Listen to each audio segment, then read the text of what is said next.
margaritas and with Katrina. She loves Elena. She likes it hard. No salt tortillas. We playing FIFA in Argentina. The sauce is hot. And Aquafina. Man, I fucking love Taco Tuesday. Ooh, yeah. Hello, everybody. This is the Macho Man Randy Savage, and I'm live here Taco Tuesday, and I'm here with Awake and Activate and Sagittariusly Speaking. Ooh, yeah. What'd you guys think of the new intro? And before you answer that, yes, I am stepping in for Hebrew 77. I'm going to be here for a little while, so just kind of get used to that. So, with that being said, I say we start with Taco Tuesday. How are you guys doing tonight? I'm lost.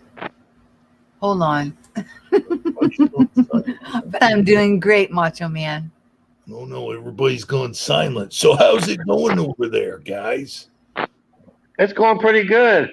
So it's an honor just to have a legend like yourself be on our podcast. I'm honored.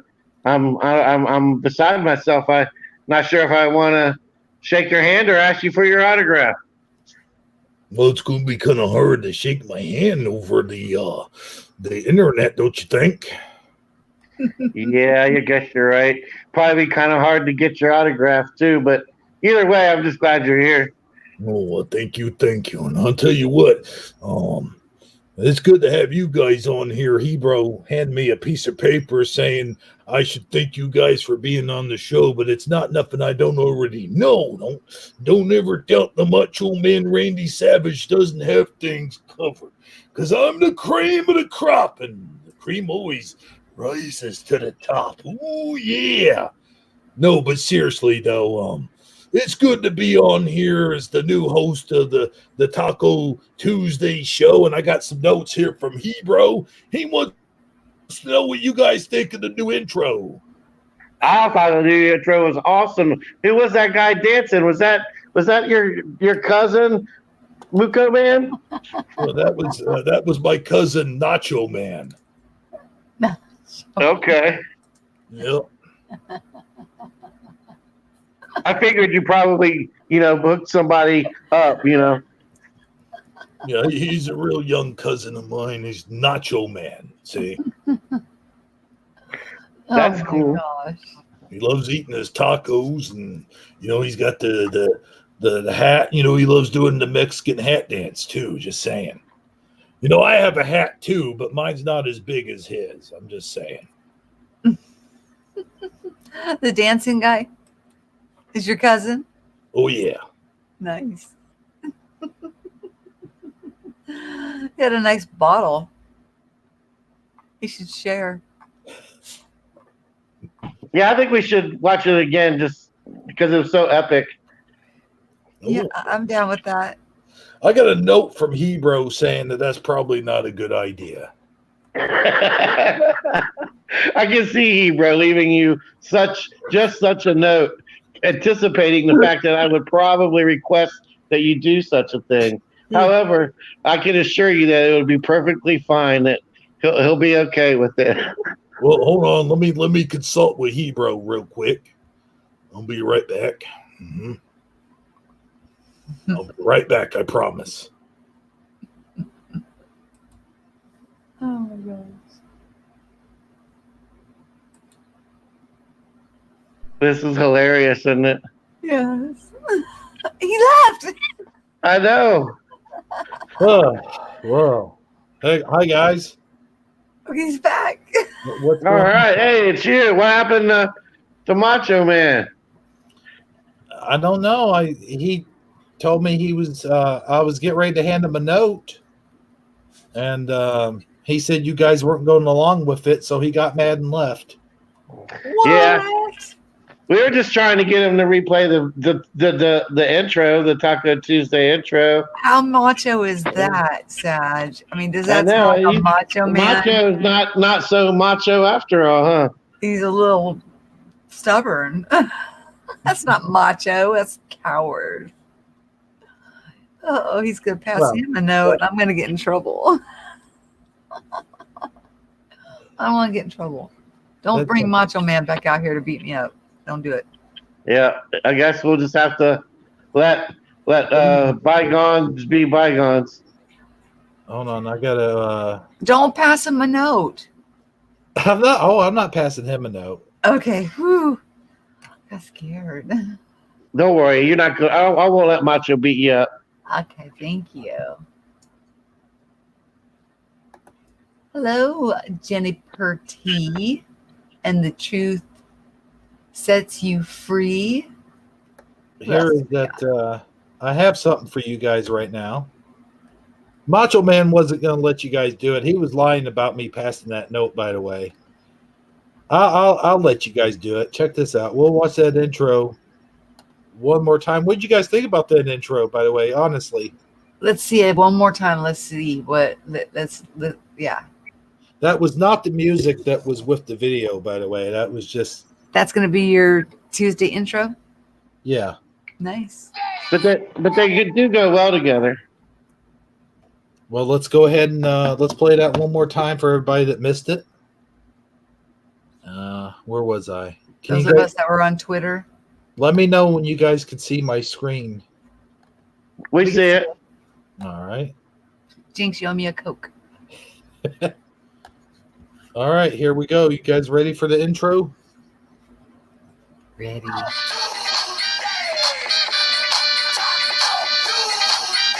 He does kind of look like the Macho Man with the beard, but that's about it. No more, no pizza. Macho Man said this is his cousin, It's till they drink. Nacho. More margaritas. Look at those legs. She loves Latina. She likes it hard. Now talk tortillas. We playing FIFA in Argentina. The sauce is hot. Oh, There we go. And I fucking love Taco Tuesday. Yeah. Oh. Yeah, I think that's good enough. this is awesome.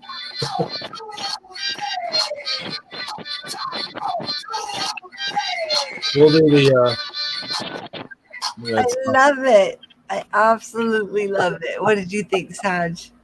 Oh yeah, I think Nacho's a pretty good dancer. Yeah. He's got some leg moves there that's like, whoa. And he really revamped the sombrero dance. I don't know what. I'll be honest with you. I was kind of worried about trying their hot sauce, but I'm convinced now that It's good. I'm going to try that hot sauce. Look at There the you go. stuff you find, man. That's awesome. Thank you. Hey, no problem. Oh, I need to wipe that up. So we're going to have a wonderful show for you guys out there tonight. They're watching. You know, this is a more relaxed, take it easy kind of show, more so than Shifty Sunday. But we do bring up some important topics. You know, we do every once in a while. And I know Saji has a couple of those topics, but I do want everybody to know the number is up there. But I don't have the call center open yet. We're going to open that here in just a little bit, but we're going to talk about a few things first. First, I think I should do the shout out real quick. It'll be a quick shout out. The Truth Will Set You Free is here. Jenny Perte is here, and we have some more lurking, and we have 2 or 3 more that just come in, and we will do a shout out near the end of the show as well. So if I missed you guys this time around, just stick to the show and continue watching, and I'll get you guys later. So there you have it. I can't hear them. They're not saying anything.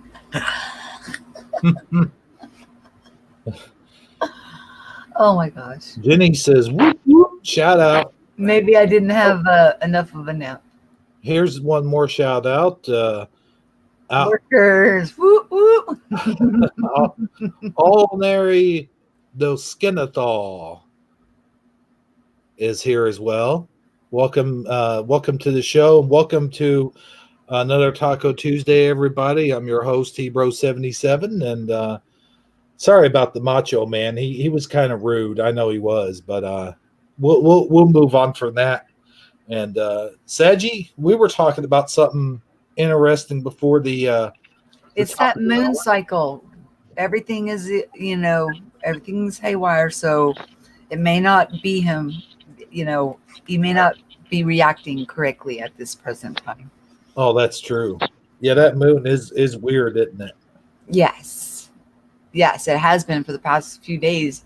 So I have one of those. If you don't mind, I have one of those.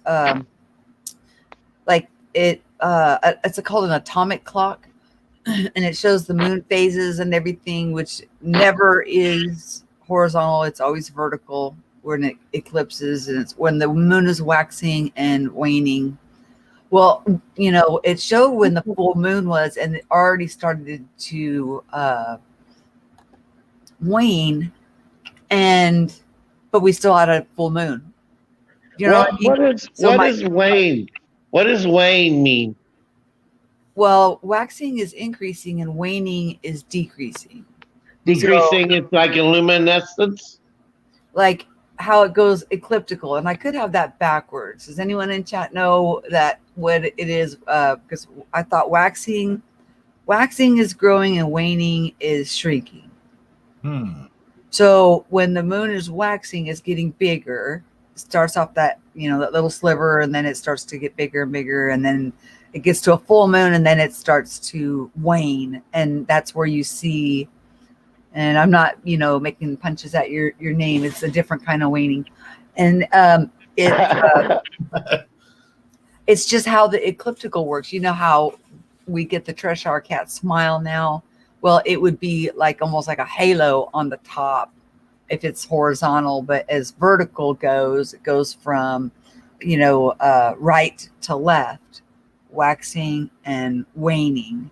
And then in the center, it goes full. And then as it starts to wane, it gets smaller and smaller until you get the little sliver, and then it starts to okay. Because I always was imagining it as it being how, like, sometimes you can't, it seems kind of dull, like kind of like not as bright, and then other times it seems really like translucent, like you can practically see through it.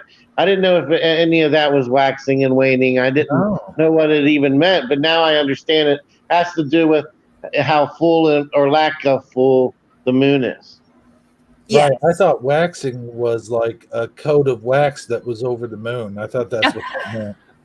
Like, like it would make gosh, it would be shinier. You're making me choke. Well, no, I mean, it'd be shinier if it had a coat of wax on it. No. Well, it is getting shinier and it's staying up there longer. It's like, what? A full moon for 3 days? That's not normal.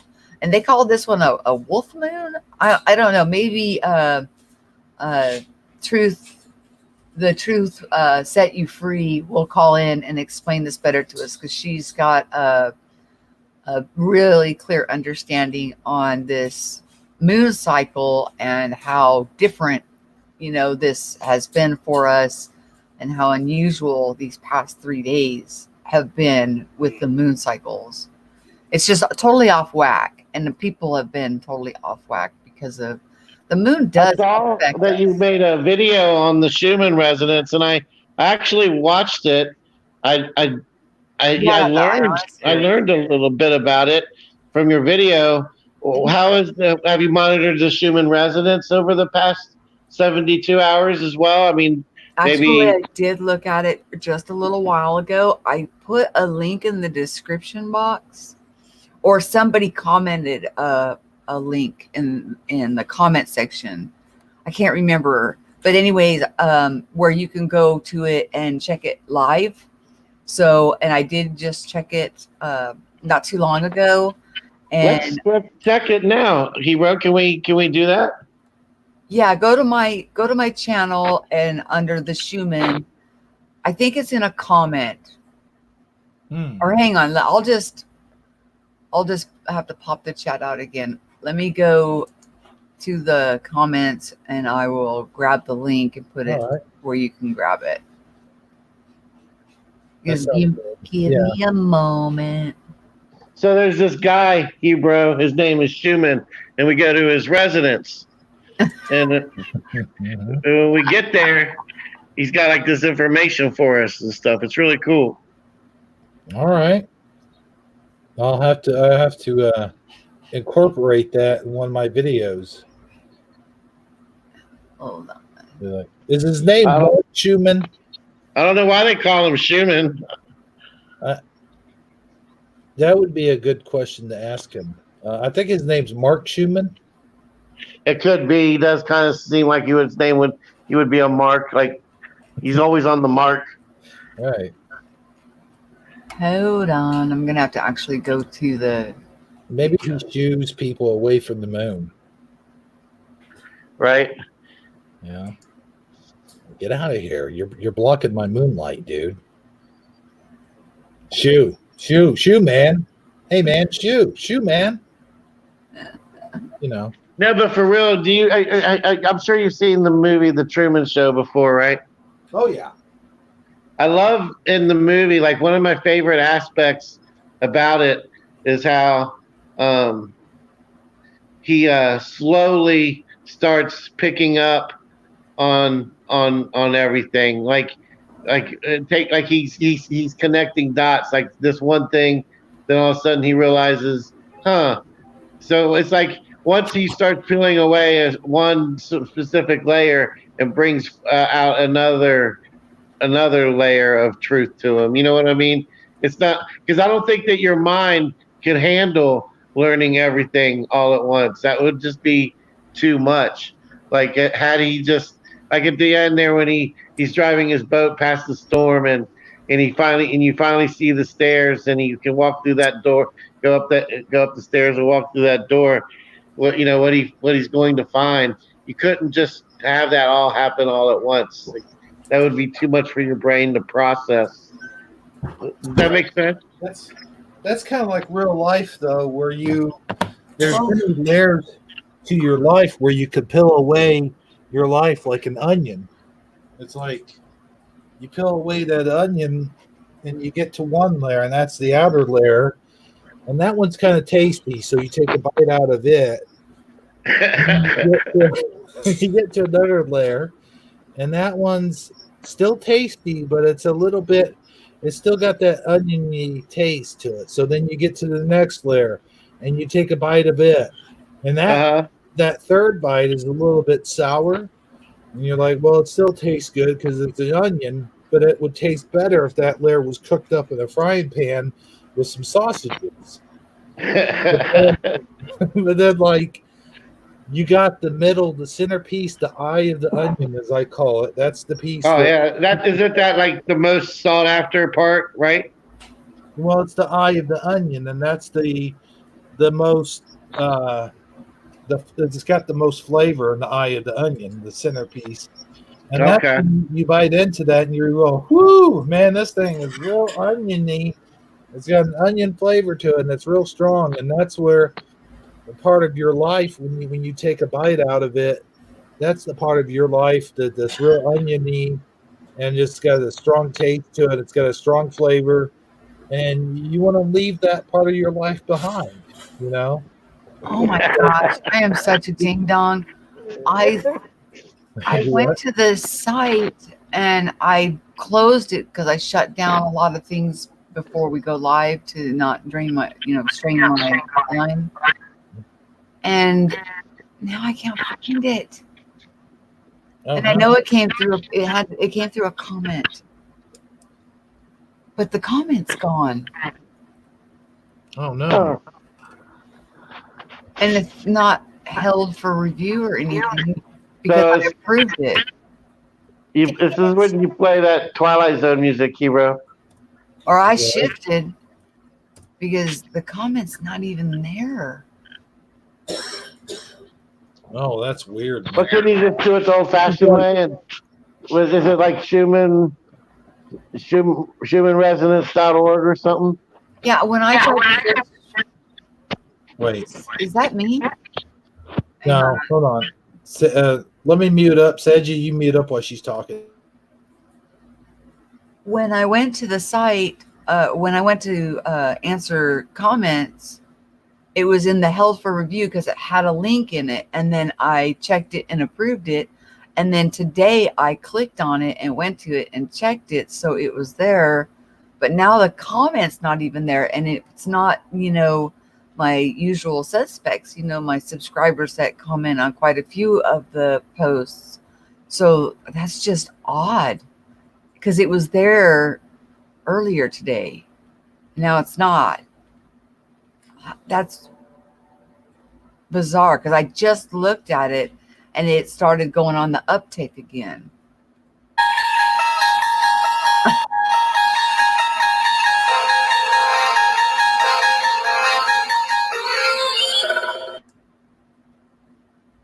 And I deleted it. I just had it up, otherwise I could just share the freaking site. I'm such a ding dong.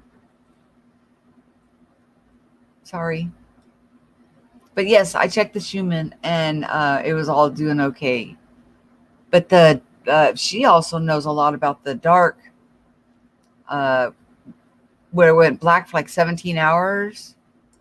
So she's got a lot of information on that too. So, and it did, there was a blackout cycle. And I thought, well, maybe they finally succeeded at blowing a hole in the ionosphere or the firmament.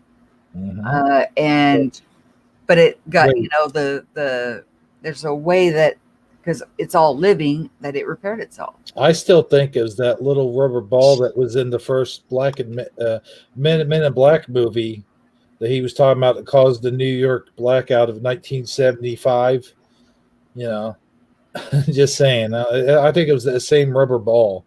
Might have broke the hole in the firmament. She said, "Open the phones." Well, we're getting to that, but okay, then she'll tell us more about that because yeah, I mean, I checked it earlier and it is going up. Like the spikes are going up higher now, and we're used to being at a 7.83, and now we're going at 16 and 36, and sometimes even higher. Sometimes it's a complete whiteout, for almost 24 hours. And I feel my best when it's doing that, but a lot of people have different symptoms. I don't know, it just depends, on you and how you're emanating at that moment, what's going on in your life and how it affects you. Right. Well, here I just now got something that Saji sent me. Saji, do you want to set this up? What you sent me here? Hello? Yeah, it's basically I don't know if it's the same one that she was referencing, but I found one on geocenter.org or something along those lines. I don't know exactly what. So I thought I would put the link in. I put it in both Shifty Sunday and Taco Tuesday because I screwed up the first time. Okay, well, here we are. Let me see if I can find that over here. There it is.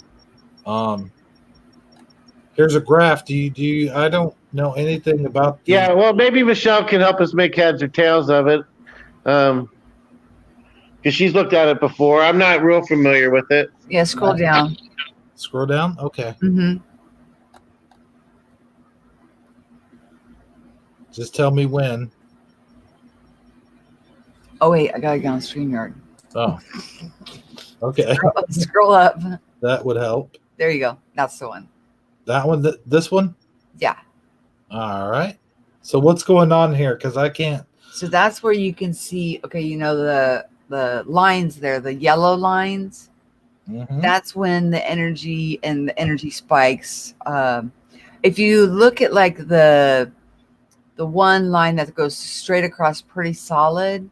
It's pretty much. It's so small. Yeah. So So small. I think that's what what is it's what 7 point. energy? This is energy that's coming off of the Earth, right? Yeah, Like within the like ionosphere. Hmm. okay, okay. Just wanted to make sure I'm understanding. And it's coming from the Earth and the ionosphere. So it's like we live in the Earth, in like the Goldilocks zone of the Earth, which is between the ionosphere and the land that we walk on. So if you could imagine it, I guess you would say it's like it's a frequency, but it's more like a is it kind of plasma esque? I mean, how would you describe it? I would say, yeah, plasma. And it is partially, how what we radiate out from our inner self, because we're energy. Plants are energy, animals are energy. Everything around us is energy and frequency. And these seem to be spikes that are coming in and like raising us up to a new vibration. Like we're gonna be living at, like, possibly when it's done doing all these and it balances out at double the frequency that we lived at, with it being 7.83. But I'm not, an expert on this, but I have been keeping up with it, and I'm trying to dive deep into learning more about it. It is very interesting, and I mean it's one of those things. How long have they been? Do you know? I'm sorry, I'm not really trying to make this come off as an interview, but I'm curious as to how long they've been known about this and have been officially tracking it. Is it? It seems like Oh, a it's long relatively time. new. I mean, is it 20 years old, 100 years No, old? no. Like, I think 1953 is when Schumann is the man's name that discovered it. So I think it was 1953 when they started recording it, and had they put them all around, the Earth, whether it's flat or a globe. A globe. I'm not going to get into that debate because I have never been high enough to know for myself. But they put these things so they can monitor it all the way around, and then so they can see what kind of frequencies and energies. And it could be, possibly from the equipment, the technology that we're using is changing it, because just about everything is wireless. So yeah, I mean, it's a pretty amazing anomaly, but it is not new. It's just that now that we have ways of communicating with one another, it's coming out more in the open. It would be safe to say that even though it's not new, it's right. It's gaining popularity in the sense that more and more people are consciously aware of it and are now currently monitoring it. And the number just keeps getting greater and greater. Yeah, you can have, I mean, it'll go, see how some of those lines go all the way to the bottom. And maybe Hebrew can see it better since it's on his system. And what's that bottom number that it's showing there? Let's see here. This line here, you mean? No, in the bottom corner. Right. From going vertical. This line here. No, just the I don't know. numbers. You see the numbers? Well, yeah, down at the bottom here. And then the ones going down on the side? Down on the side. Oh, yeah. These? Yeah. What's that bottom number say? Bottom number? 40.0? That can't be right. Hold on. No, that's right. Because if there's your 7.86 is where that one line's going across. Mm-hmm. It's right there by the 8. Okay. So 47, or is that 47? So, and there's no telling how much further, like that one stripe there that's by the 11 on the bottom obviously exceeds what this scale is showing us. So we're 7. Well, that 7.8 is like the norm. That's where we like kind of consistently. We were. I guess you're kind of for this thing. Optimized is just consistency, steady, nice even hum, and then the 7/8, right? 7.83 is what we know. That would be like perfect resonance if everything just kind of That is what stays. it has been. Yeah. Mhm. But I mean, but what I'm getting at is that the goal? Is that good? Is that the target? Is that what we hope for? You know what I mean? Or does it matter? Or do you want to see movement? Or do you want it to stay calm? I mean, what is it? I mean, is it bad that it has a lot of ups and downs? Is that a bad thing? I don't think so. No. I think that it's just a part of evolution. Okay, so I'm not a Darwinist. I don't mean in that kind that we come from monkeys. I'm saying it's just a part of our awakening, our evolution. I get what you mean, kind of like in an ascension kind of way, not an evolutionary kind of way. Right. Like illnesses are going to start going away. We're going to start treating each other better. And But my thumb isn't going to get any less hair on it. I understand. cool. I'll probably still have this facial hair for quite a while. No, you're not going to lose your hair. All right. I mean, you know what I'm trying to say, That's though, right? what we all do. We would all lose our hair if that was the case, but there's still some pretty hairy men out there. Have you seen where they actually say that? Well, I don't know how much truth there is to it, but there was a news report where young adults are now starting to grow an extra bone on the back of their spine or their neck from where they're constantly looking down at their phone. Oh yeah. Really? Yeah, it's like an evolutionary thing that's starting to occur. Oh my gosh. Does this fit into your body language? Yes, let's get to that. I'm more interested in that subject right now. And then we'll come back to that because I know that the truth set you free Also, tired and will be departing shortly. right.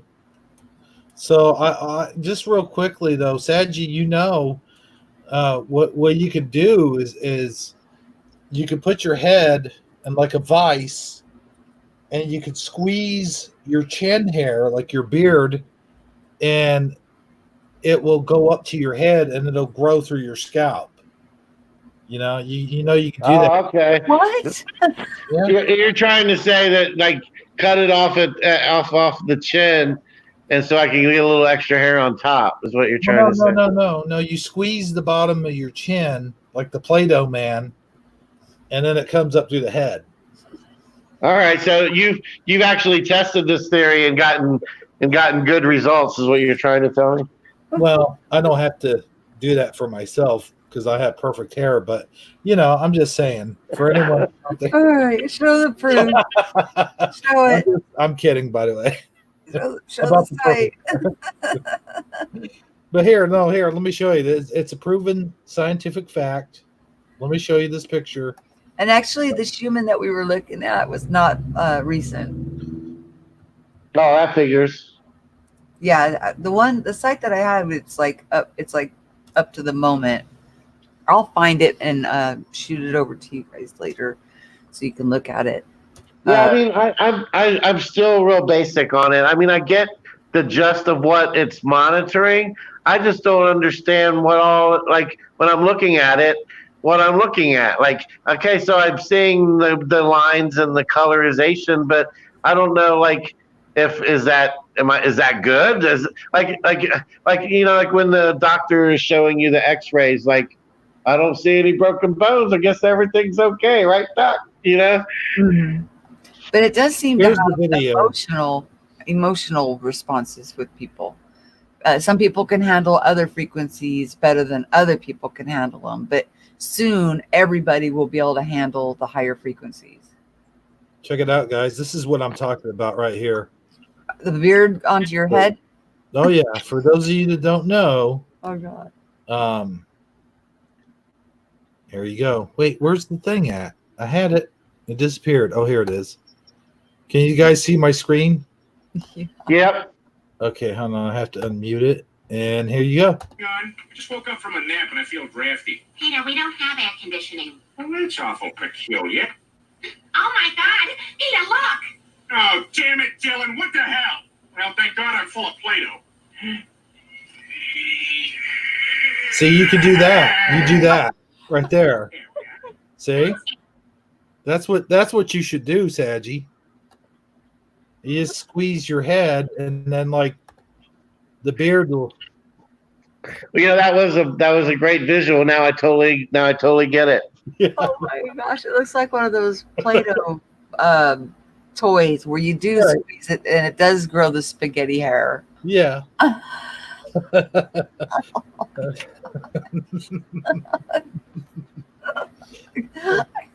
I'm trying not to mute because then I lose the chat, but I'm gonna have to because you're killing me. Oh, okay. Hey, it's Taco Tuesday, baby. That's what it's all about. You never know what's gonna occur here on Taco Tuesday.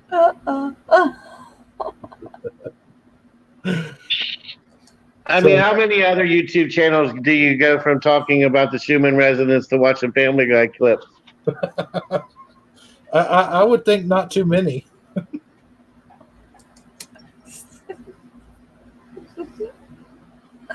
I'm gonna mute. Oh boy. See what I did to Michelle. I see that. But seriously, dude, I know you had something to talk about that was real interesting about the human body language that we were talking about before we went on the air. You heard I had something interesting to talk about, huh? Well, let me tell you something. I mean, I know I got something. I do actually have something I want to talk about. I guess you could say it's about body language. I guess what you could say is it just seems like there is like an X factor, like of recreating a human's persona. Like when you go online, you create a persona online, but it's not the same as your human presence. Like when you're around somebody in real life, you can pick up not on just what their appearance is and or just their body language, but there's also like there's other attributes. How much how calm are they? How enthusiastic are they? What is their general demeanor? Are they a kind, gentle person? Are they rough, arrogant? I mean, there's just so many different attributes that you can. Don't mean to cut you off, but real quick, for an example, if you see a guy and he's got pointy eyebrows and a curly mustache, you know well enough to stay away from him because that's the villain, Just saying. Well, yeah, exactly. I mean, not only that, but you'll probably really pick up on its diabolical laugh, like right off the jump. First time you hear it. You're in cartoon land still, pushing Play-Doh out of his head. He's being serious. Stop it. Okay. Well, I had to. No, it's a good laugh. Laughter is the best medicine. Yeah, not to mention the diabolical laugh. I mean, you pick up on that right from the rip. Right. Oh, and the monocle. Gotta have a monocle. Yeah, well, if the monocle implies that he's a wealthy villain, right? Right. Okay. Yeah. So that he could have even a well-funded diabolical plan. Yeah, I could see that. Yeah, stay well away from those guys. Just saying. But here, what I was saying all that to say this is, it just seems like that when you're around it, there's just a lot more to just being human than just appearance and a voice. And AI has been struggling for a long time with just, like you'll think back to like Speak and Spell when when you were a kid and you would type in the word and it would actually speak the word, even though a lot of words it mispronounced and it just sounded so monotone, like easy, I will take you to the park in the morning, Yeah. that kind of talk that the computer sounds like. But over the years now, you get into some of these telephone menus and stuff, and the thing you're interacting with sounds just like a real human. They're like, "Hello, how may I help you today?" And you're inclined to respond like, "Hello." Like it'll even say your name, like, "My name is AI. How may I help you?" And you're like, "Okay, hey AI, how's it going?" And it'll be like, "Fine. How is the weather in Philadelphia?" And you're like, "It's always sunny in Philadelphia." Are you with me so far? Yeah. I hear you So naming off TV shows, but go ahead. so people are actually falling for this. Like, have you had this occur, or with your have you called in any place and gotten a telephone menu assistant and been unsure if you were talking to a human or a robot?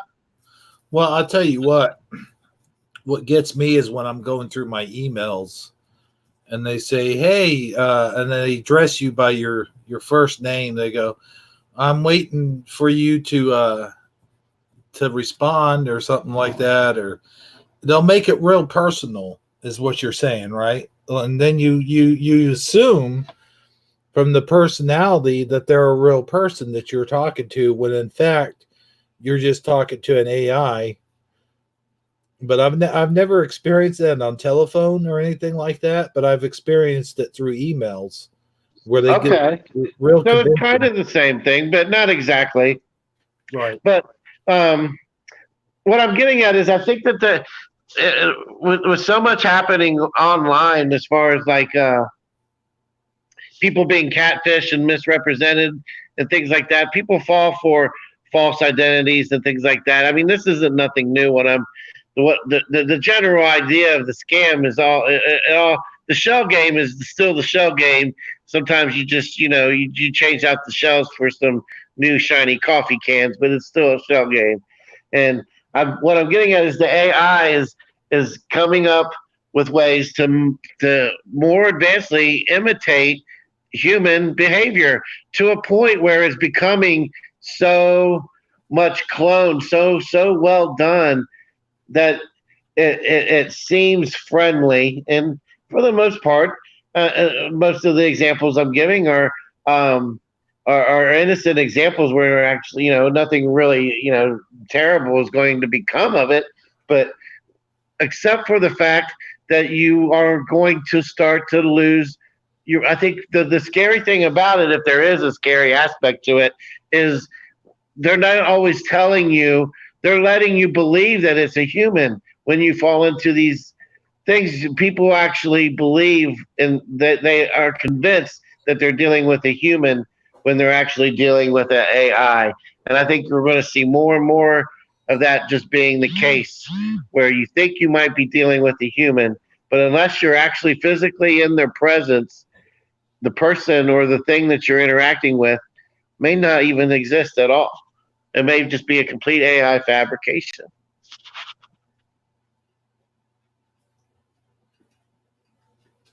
Well, yeah, I could see that.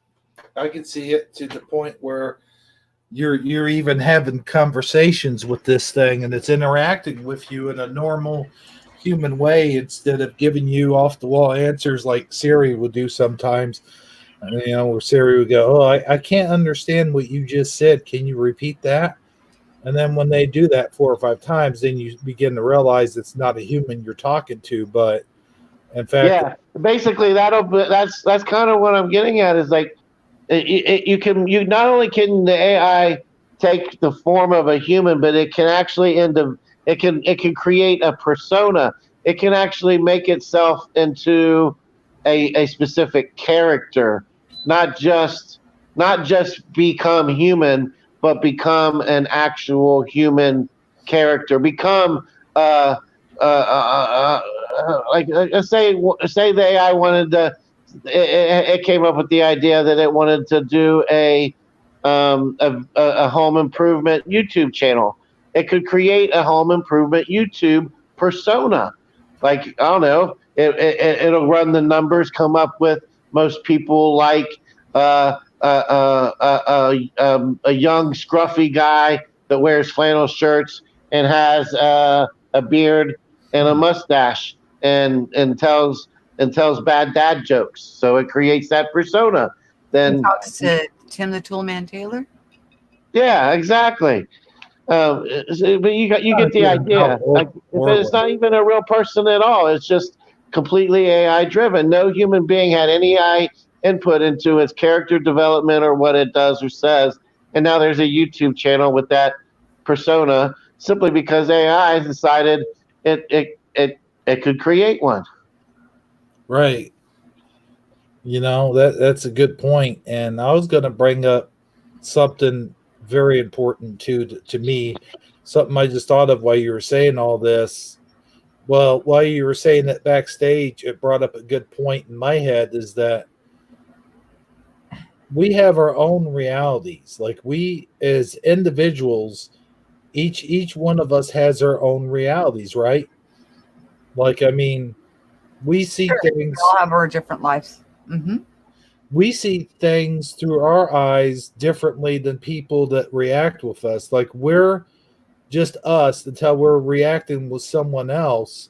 And then once you start reacting with that other person, you only see what they want you to see and not what they see through their eyes. It's like, for an example, through my vision, I can only see my hands, my arms, my stomach, my chest, my legs and feet, but to everyone else, they can see me as a third person view. But I see everyone through the one person view.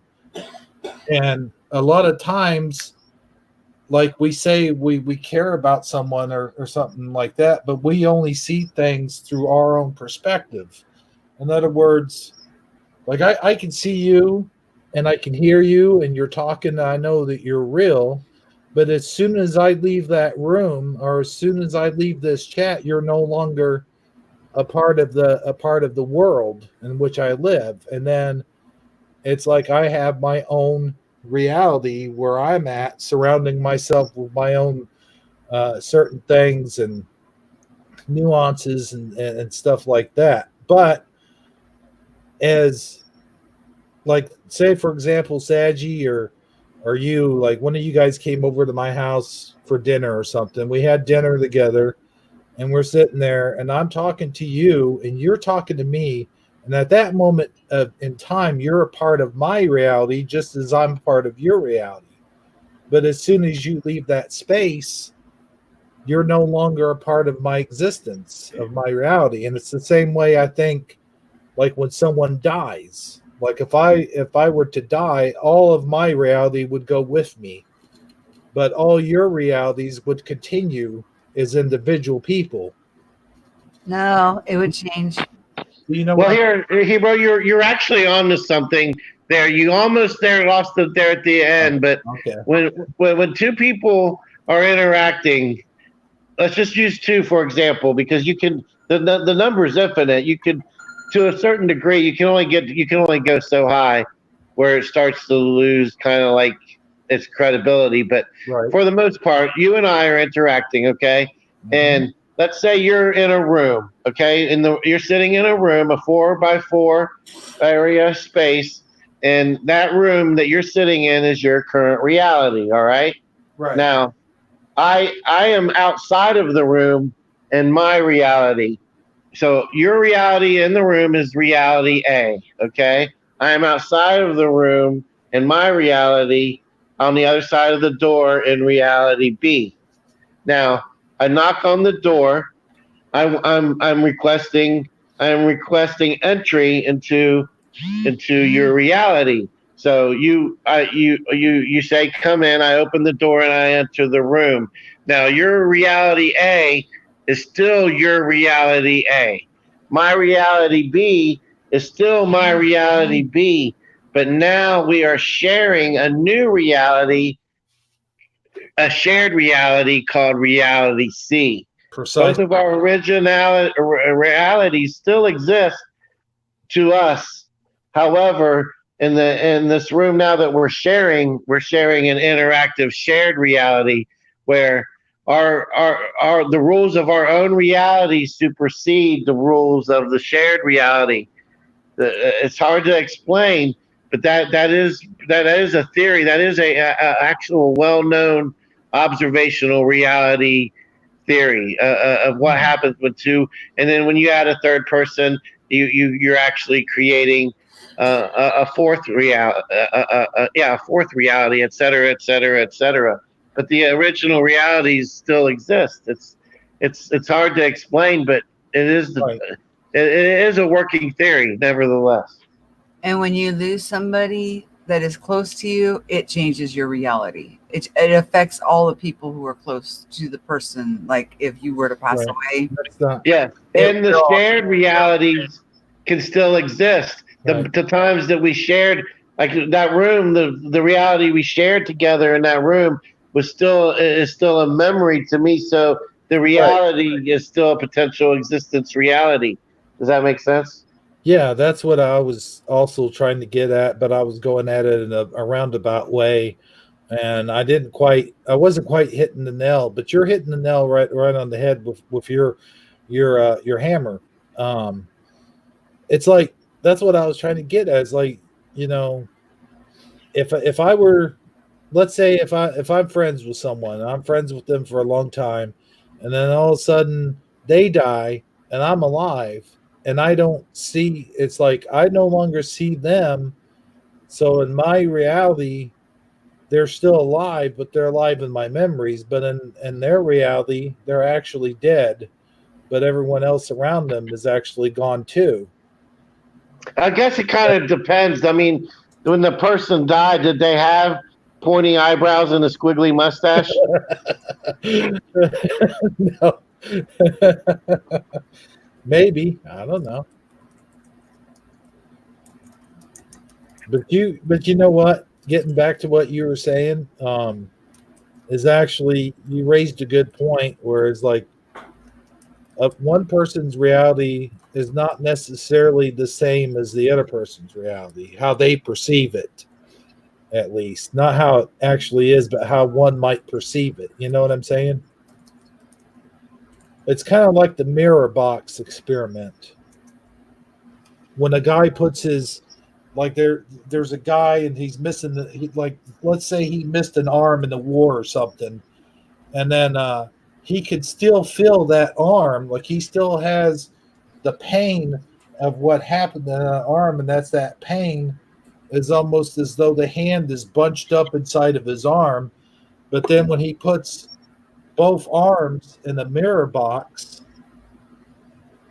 and he has both arms in the mirror box, and when he sees it's actually the same arm, but he's perceiving it as him having his original arm back. And then when he releases the hand that's in the mirror box, he could actually feel the release of the other arm going away. Do you know what I'm saying? Anybody? You mean like phantom feelings of the arm Yes. still being there? Yes. Yeah. Oh, Yes. by the way, guys, we have a special guest in here. We haven't seen him in a while, but let me welcome to the show, Noble ST. Noble, how you doing tonight, brother? Hey, bro. And Thanks for everybody. Who do we got here? I just jumped in, bro. I didn't even turn on my YouTube yet today. I got no idea what's happening. But it's great to be here. Sagittarius Real Noble. and Gems, is it? Sorry, who is this? Michelle. Close. Well, close in my categorization. Sorry. Gems? I don't know. I just there's a few girls, yeah, that I kind of whatever. My head sort of has in a section of my memory. I've never been on this show with you, so it's great. an honor. If this is the real, is this really you? Yeah, you never know on Hebrew's channel. I played a few jokes on these guys, Noble, so He's messed our heads up bad. you know. I see. So I see. the talk here, I heard something about phantom limbs and Yeah, that's what. Yeah, mirror box and whether they can, still sense that the limb is still there with a, like a mirror box. But there's people that, come back from war with lost limbs, and they'll have phantom pain for the rest of their life. Thinking they'll still feel like it's still there and the pain, and it's really sad. right. What are your thoughts on that? On the mirror box experiments? I don't really know those. It has something to do with what you're looking at and what you're doing, two different things or something. Mm-hmm. I think I know maybe what you mean. It's just the way our brain works. Our brain's pretty not lazy, but it really fills in a lot automatically, and that's what makes people seeing Mandela changes really difficult, because people are like, "Oh, well, I just seen that last week. It wasn't like that." But did you really look, or was there sort of an assumption that your mind filled in? Your mind fills in a lot every moment of every day, right? We don't really look at everything. We don't really look at every step we take. There's a lot done automatically, and it's done through a lot of assumptions. And we'll literally think we see something a certain way, but it's more or less an assumption because we filled it in with our previous memories. So yeah, to see, and similar with music, if there's a music change, you don't pick up on it that easily. You really have to try to process, what you're hearing, what they're saying, the specifics of it without, thinking about what you're going to say or sing or whatever. Like it's not simple. People would be surprised how much that their brain fills a lot of stuff in automatically due to previous experience.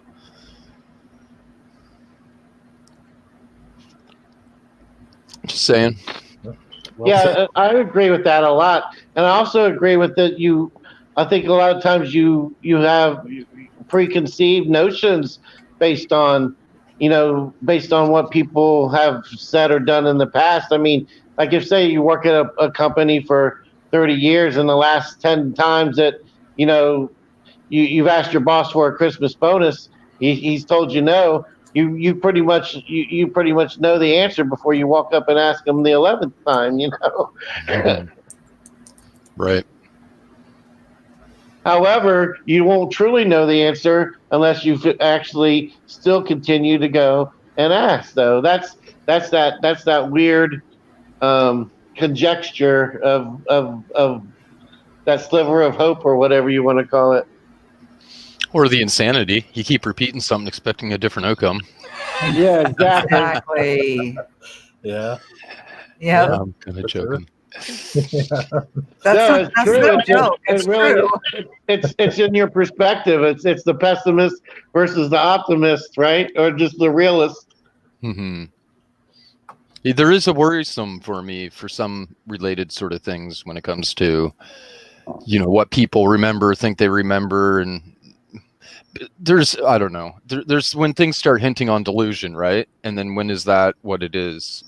There's hope and I don't know, when it comes to sort of metaphysics and memories, and I don't know, there's a lot of tiptoeing around delusion, I think, unfortunately. Yeah. Speaking of that, Hebrew, I put a link in the video. Mm-hmm. I mean, in Taco Tuesday, if you can get that set up to share while we talk about this, because it goes with what we're saying. Right. Let me ask Noble this real quick since he's in here. Were you here when we were talking about the whole dual reality thing, where you have one person and to their perspective, they have their own reality, and then when another person enters the room, it suddenly becomes a whole new reality. Were you in here when we were discussing that? No. I could agree perhaps two perspectives combined and have an effect on each other. So I guess that would sort of shift the person's perspective and therefore the perspective of the reality they're in. I don't think reality is dependent upon perspective, though. That would be where I don't fly with some theories. And it's actually What do you And if I call it? Quantum theory, I guess, out of quantum or quantum mechanics. That it's like nothing exists unless you look at it. I don't believe that at all. That it doesn't even make sense to me. well, And even if there that, is a perceived reality. It's just that the yes, perceived reality isn't always what's actual reality. yes. And if somebody else enters, then that perception could be shifted a bit again. Change a little again for sure, without them even realizing it. Sure, yeah, all that could hold true. Definitely, most definitely. But to me, like if you need an observation in order for I don't even know what matter or something to exist or to be energy to be active, then that's simple. God sees everything always. He is the observer, if that needs to be the case. So that settles that for me, right? But Yep. yeah, I mean, I don't believe nothing's there unless you're looking at it like a computer simulation. Like, no, that's dumb. I mean, it isn't totally dumb, but it doesn't add up for me for so many reasons. I can't even begin to run through them. But Who is that? Who said that? Neil deGrasse Tyson? Isn't that his big thing right now? Is it? It's all a simulation. No, I think that's Elon Musk. Is it? I thought probably he both was of them. SpaceX dude. It was definitely Musk had said it. He had said this stupid comment, like, I don't know why he's running some statistics in his freaking head, and he said 1 in a trillion chances or whatever the heck that we're not in a simulation. Like, based on what information? What you think? Because he's not taking, because all that he's taking into consideration is that there is humans, there is matter, there's 5 senses, there's a decent possibility that there's other life out in the universe doing the same thing. There's a good possibility that this has always been going on for, let's say, millions or billions or trillions of years. So yeah, then our odds of being in a simulation is pretty good. But that's not all there is. There's a whole freaking realm of energetic beings that don't even exist in matter. Like, there's a whole who we have no idea, right? Like, his idea is based on limited whatever information like that he takes into consideration, and even then it's just some crap out of his head, whatever. But yeah, no, they're big on simulation, and I actually just watched that movie, the Mandela Effect movie, like last night because I didn't have the internet. Yeah. And then that What did you think? I can give you guys a link if you haven't seen it. You can watch it online for free. Yeah, I've seen Really? it. Thank you. Yeah. I've seen. Oh, go ahead. I'm sorry. No big deal. You put it in Taco Tuesday? Can you put it in Taco Tuesday? Yes, Tuesday, maybe. What is that? You mean in Hangouts? Yeah. Okay. I don't think it came up. I can put it in this window though, if you like. Yeah. The chat in the side of our live feed right now. Great. Thank you. It'll take me a moment to get to it. That's fine. Thank you very much. Oh, no problem. Simulation, like, yeah, there's the whole thing with emotional connection and the effects of that. It really comes down to electromagnetics and dielectric. Like, there's interactions between life and maybe matter as well to life, or life on matter, perhaps even as well, that affects it. But definitely life forms, if you hold an animal knows how you feel in many different ways. You don't have to say or do anything, not a sound, not a movement, nothing. They got a good idea of your vibe, right? They just pick it up. And of course, science will not accept that as possible. So I don't know, like, to have, not saying that couldn't exist in the simulation, but it's it's not a simulation. Like, I don't know, dude, it's so retarded in some manners, and then other manners it holds some possibilities, but it would be nothing of what we think. So, like, it can't be processed. Technology that the more technology that we're using, these games that seem more real, and they go even, what do they call it, virtual realities and things like that. That makes it more like a simulation. Before all this technology boom, and everybody now carries a cell phone, and what was it, like 20 years ago, to have a cell phone was, a luxury. Now everybody's got one, and they play these virtual reality games and all these different simulation type scenarios. There's where the simulation part comes in, and then they're Well, equating that to real life. Well, but even on top of that, I don't mean to cut you off, but oh no, you're fine. I wanted to add on to that.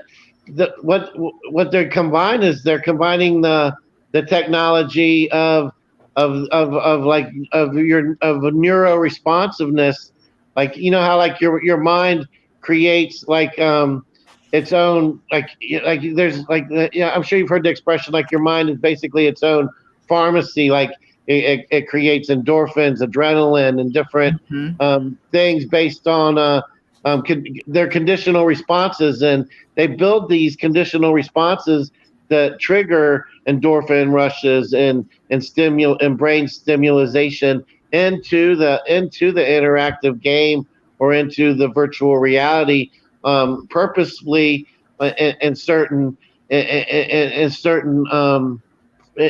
amounts, like to make sure you get a certain amount in a certain amount of time, just enough to keep you the way that in the same rations that they would do when training mice or lab rats or some type of to Dopamine. build conditioned responses so that they're literally training you to react to click here, click there, based on they're seeing which ones get the best responses, and they perfect its interactivity based on that information, and it just keeps getting more and more in depth than it was previously, to a point where it won't matter if you have a chip in your brain or not. It's the link is getting stronger and stronger and stronger unbeknownst to you. That's where discernment comes in. And uh, when, okay, Noel, um, do you think that this movie, making it all Hollywood and putting it all out there, helped the Mandela community or hurt it?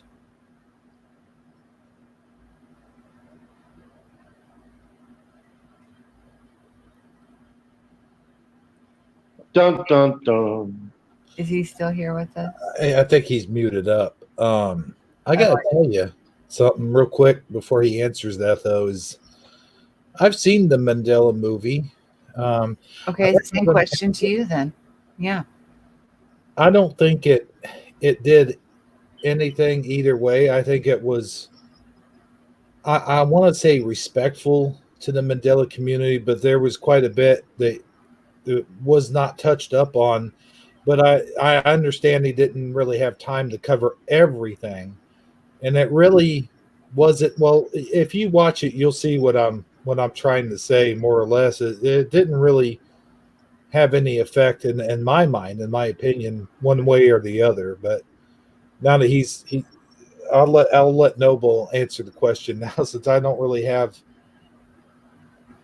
I guess I'm going to have to watch it again, but I'll let him answer the question now since he's back. Sure.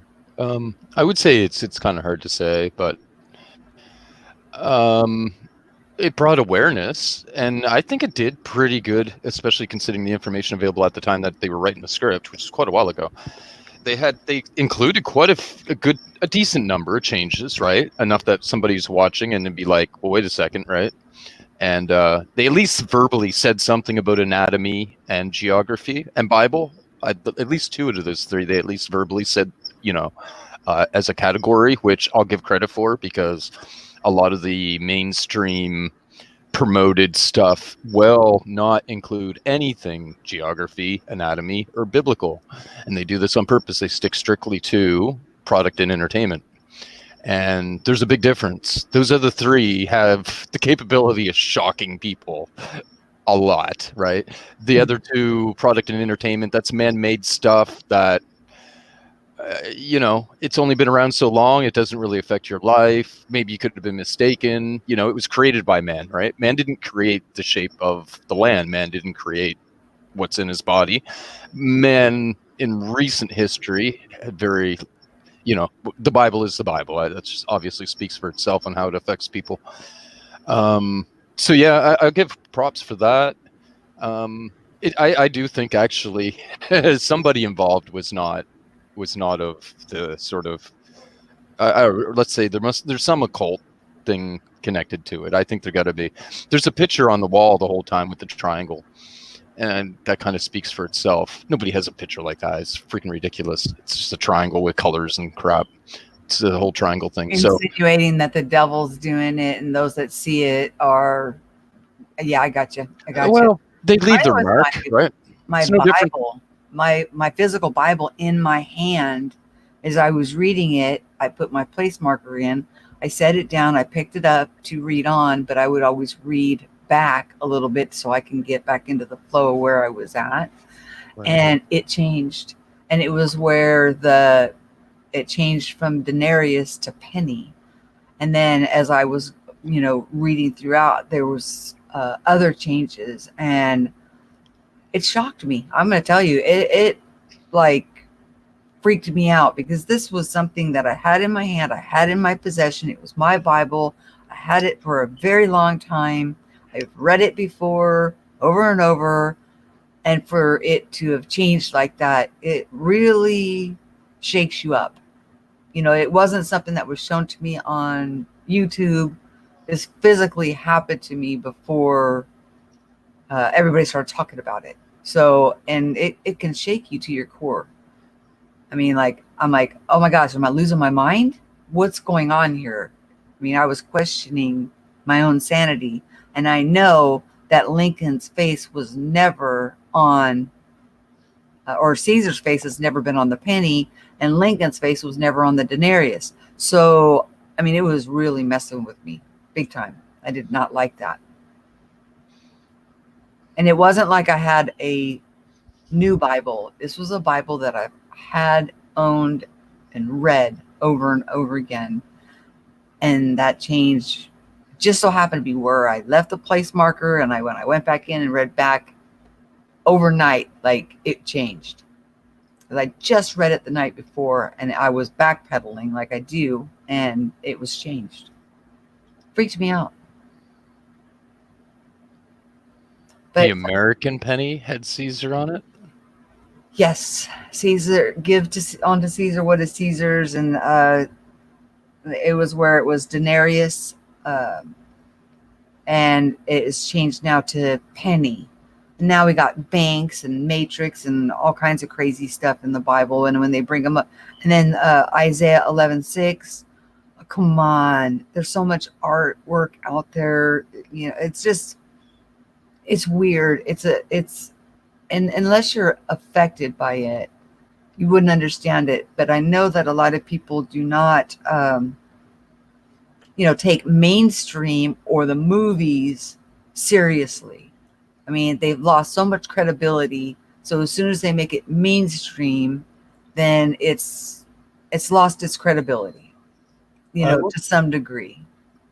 I will say this, getting back to the movie real quick, now that Noble mentioned it, I do remember they don't really go into detail, but they do flash certain things, certain Bible changes. Like I think the one you do see is the lion and lamb was one of the Bible changes they showed on there. And I do remember, there was map changes on there as well. I don't remember that, but I do remember. He just said it, I think. Okay. But I do remember the lion and lamb thing. But I don't think it was mentioned. I think it was more like flashes on the computer screen or something like that. Am I remembering it wrong? That's probably right. Okay. So. Yeah, the lion and the lamb, and they were supposed to both represent Christ, the Lamb of God and the Lion of the tribe of Judah. So the symbology and the parables in the Bible, they all have significance. Old Testament, New Testament. Right. They all had parables in them. Hold on, I need to say goodbye to my husband. Well, I think it helped more than anything. I'd rather have that movie than not have that movie around, honestly, because there's just enough people that haven't heard anything about the Mandela effect. Barely read the title, maybe. So it should wake some up. I guess so. Yeah, that was my general consensus as well. It's at least there's there's a legitimate movie that you can, if you're wanting to at least bring it up in a credible way. Like she was saying, the mainstream delegitimizes it. For some people, it actually on the flip side of illegitimate, it legitimizes it. So it's kind of a weird paradox in a way, but for like your average person who's 100% bought in, hey, if there's a Mandela Effect movie, that that there must be something legitimate to it now. You know what I mean? Yep, for sure. Yeah, I think there definitely seems to be something that was done to limit the amount of exposure to the public to the subject, at least slowly. They didn't want a big wave, I don't think, and there was a pretty big wave in the beginning, obviously, and somehow they managed to buffer that or to turn the tap down on how many people get exposed in the same amount of time. And it's sort of I don't know, not really collective consciousness, but a collective thing where you don't want too many people knowing at once. For example, there is whatever what are we at, 320 wait no 330 million 331 million population in the US right now, and there's a lot of people that still think it's well over 350. Still people saying it every day. Go on Twitter and Twitter search 350 million US. Almost every day people are still saying it. So I've seen your sorry, go ahead. I was just going to say, I seen your population video. That was a very good video you had put out on the U.S. population, and I noticed they would flip flop from one population to the next, and it's like wait, and then it wasn't just small amount either. It was like they turned it over to like a really huge amount from one amount to the next amount, and I thought that was a really great. You did a really great job of breaking that down in that video. Yeah, thanks. Yeah, you're like one of my favorites on MM night. Oh yeah, thanks. But if like so many people know of a different number, whether that's just their word of mouth or just what they thought for whatever reason, but still they think there's well over 350 million. If you could cause quite a wave, maybe that was my hope. I knew it was never really going to happen, but if too many people find out at once, it causes too much awareness to a situation at once, right? It's like an uprising, right? You can't have an uprising or a change of government with 20 people, right? You need and you can't have 20 people one year and 20 people the other and add them together. They're not there together, right? You need a large wave to become aware of the situation at once, and of course many effects many people don't know anything about, so it doesn't quote unquote affect them anyway, just because their knowledge base isn't there. This one, I think there was enough. The population, like there's a lot of people out there that still think that the population's much higher, and it could cause quite a ripple if enough people found it at once, and it went kind of viral. But it ain't gonna happen, so whatever. And the baby boomers were the ones that had like the 6, 7 to 9 children, and then as time has went on, their children only you got 2. A married couple would have a maximum of 2 children because the cost of living went up so high. Mm-hmm. And the baby boomers are now at the end of their life, but they didn't, their children a lot of times only had 1 child. So the replacement is not there. So it's only logical to know that the population has shrunk because Right. people are not having the children, the amount, if they even have children at all. I mean, with the way the economy is, it's expensive to raise a child. So, either they're just replacing them, which would be the husband and wife, by having 2, or they'll only have 1 child or no children. So the population should have been at its peak during the baby boomers period. Sure.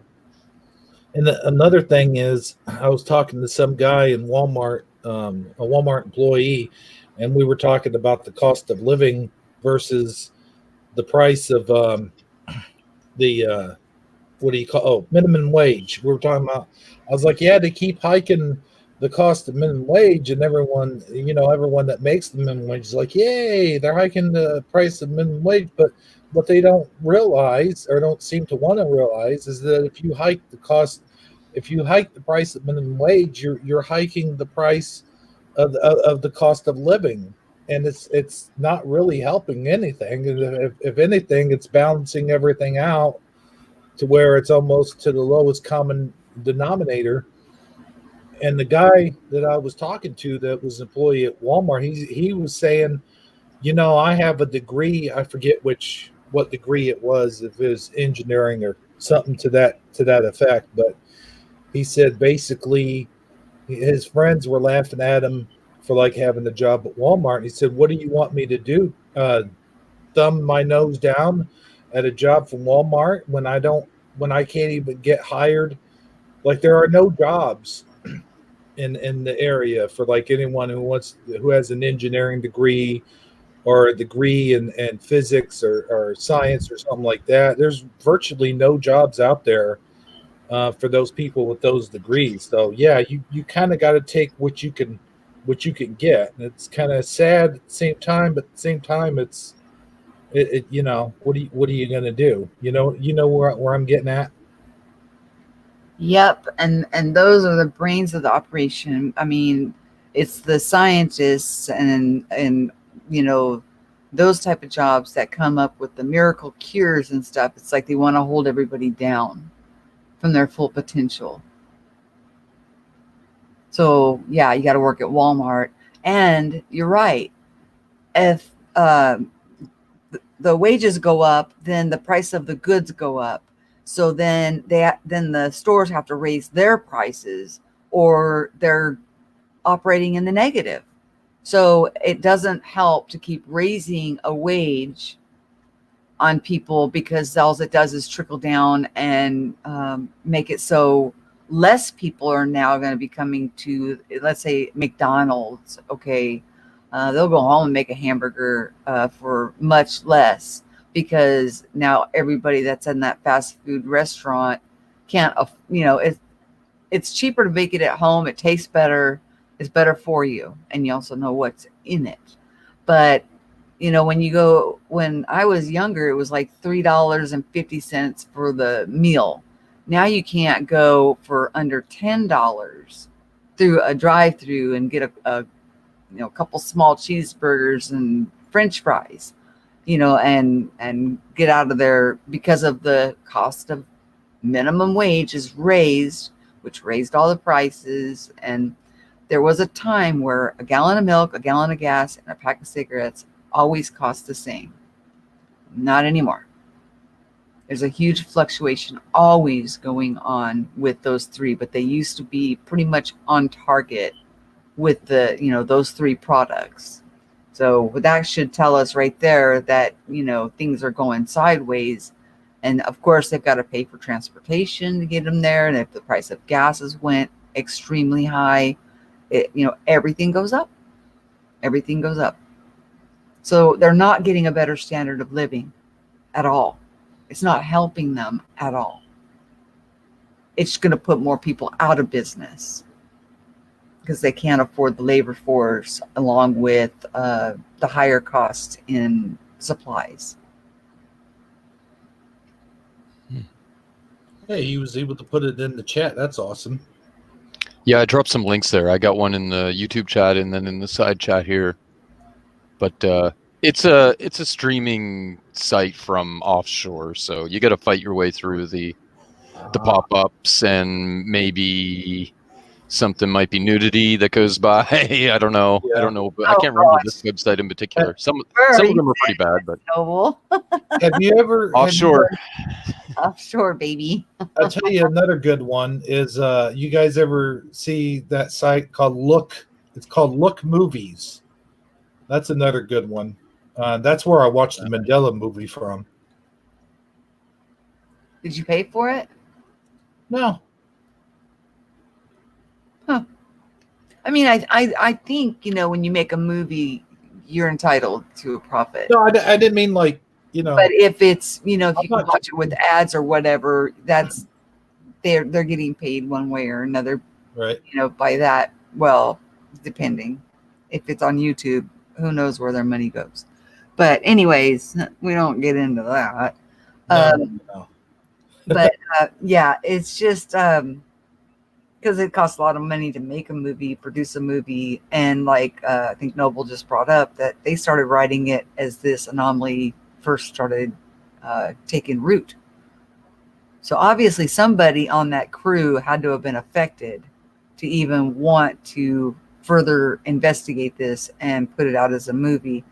Now, I don't know. I think they had to come up with an ending, so they just used what they could at the time, but nobody knows exactly what is going on with that, whether millions of people having the same memories of events that are now different.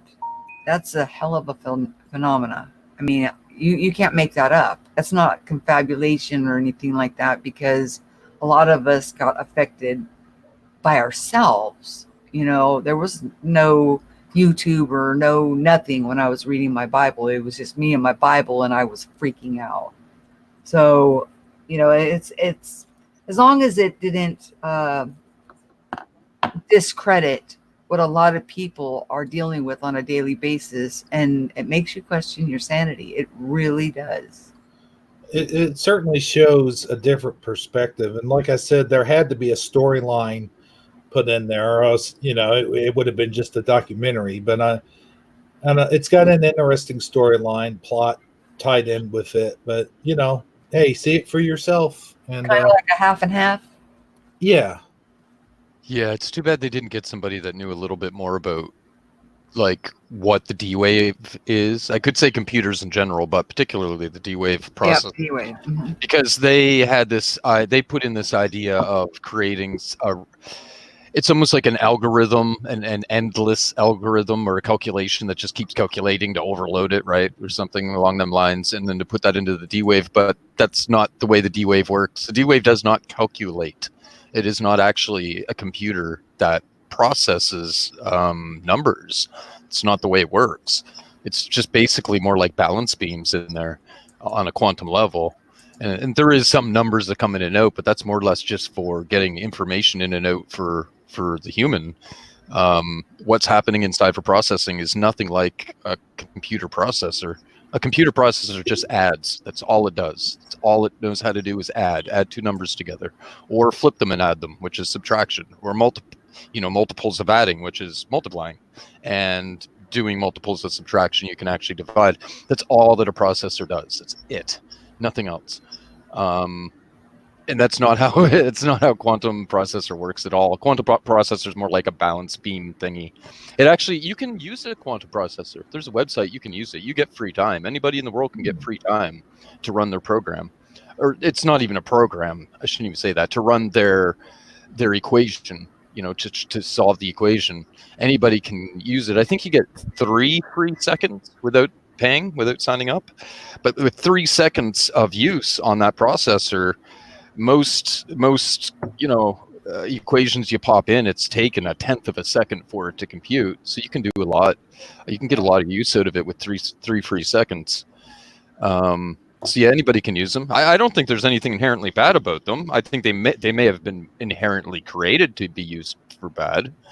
They are very, very vulnerable, I think, to electromagnetic interference or manipulation, which means entities could more easily manipulated, if that's possible at all. It's going to be very easy for something that's not physical to manipulate the outcome compared to the solid state computers we have. It'd be much more difficult for that to be manipulated. What do you think about CERN? I think it's not what they say it. Well, It's not there for what they say it's there for. I think there could be many of them. They've been digging tunnels underneath the ground for freaking long before I ever existed. So who knows what's underground? Although you need a good power supply, but I'm sure they can manage that if the will is there. It's I think it's a mechanism.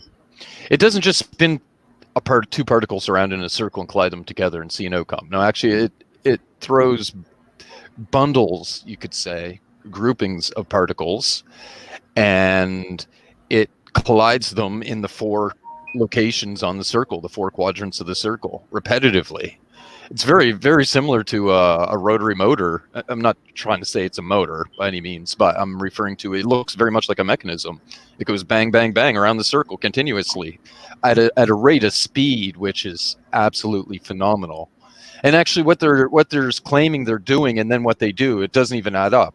Okay, so we're looking for, first they're looking for the Higgs boson, and then they're keeping their eyes open for any anomaly or unknown particles or new particles or whatever.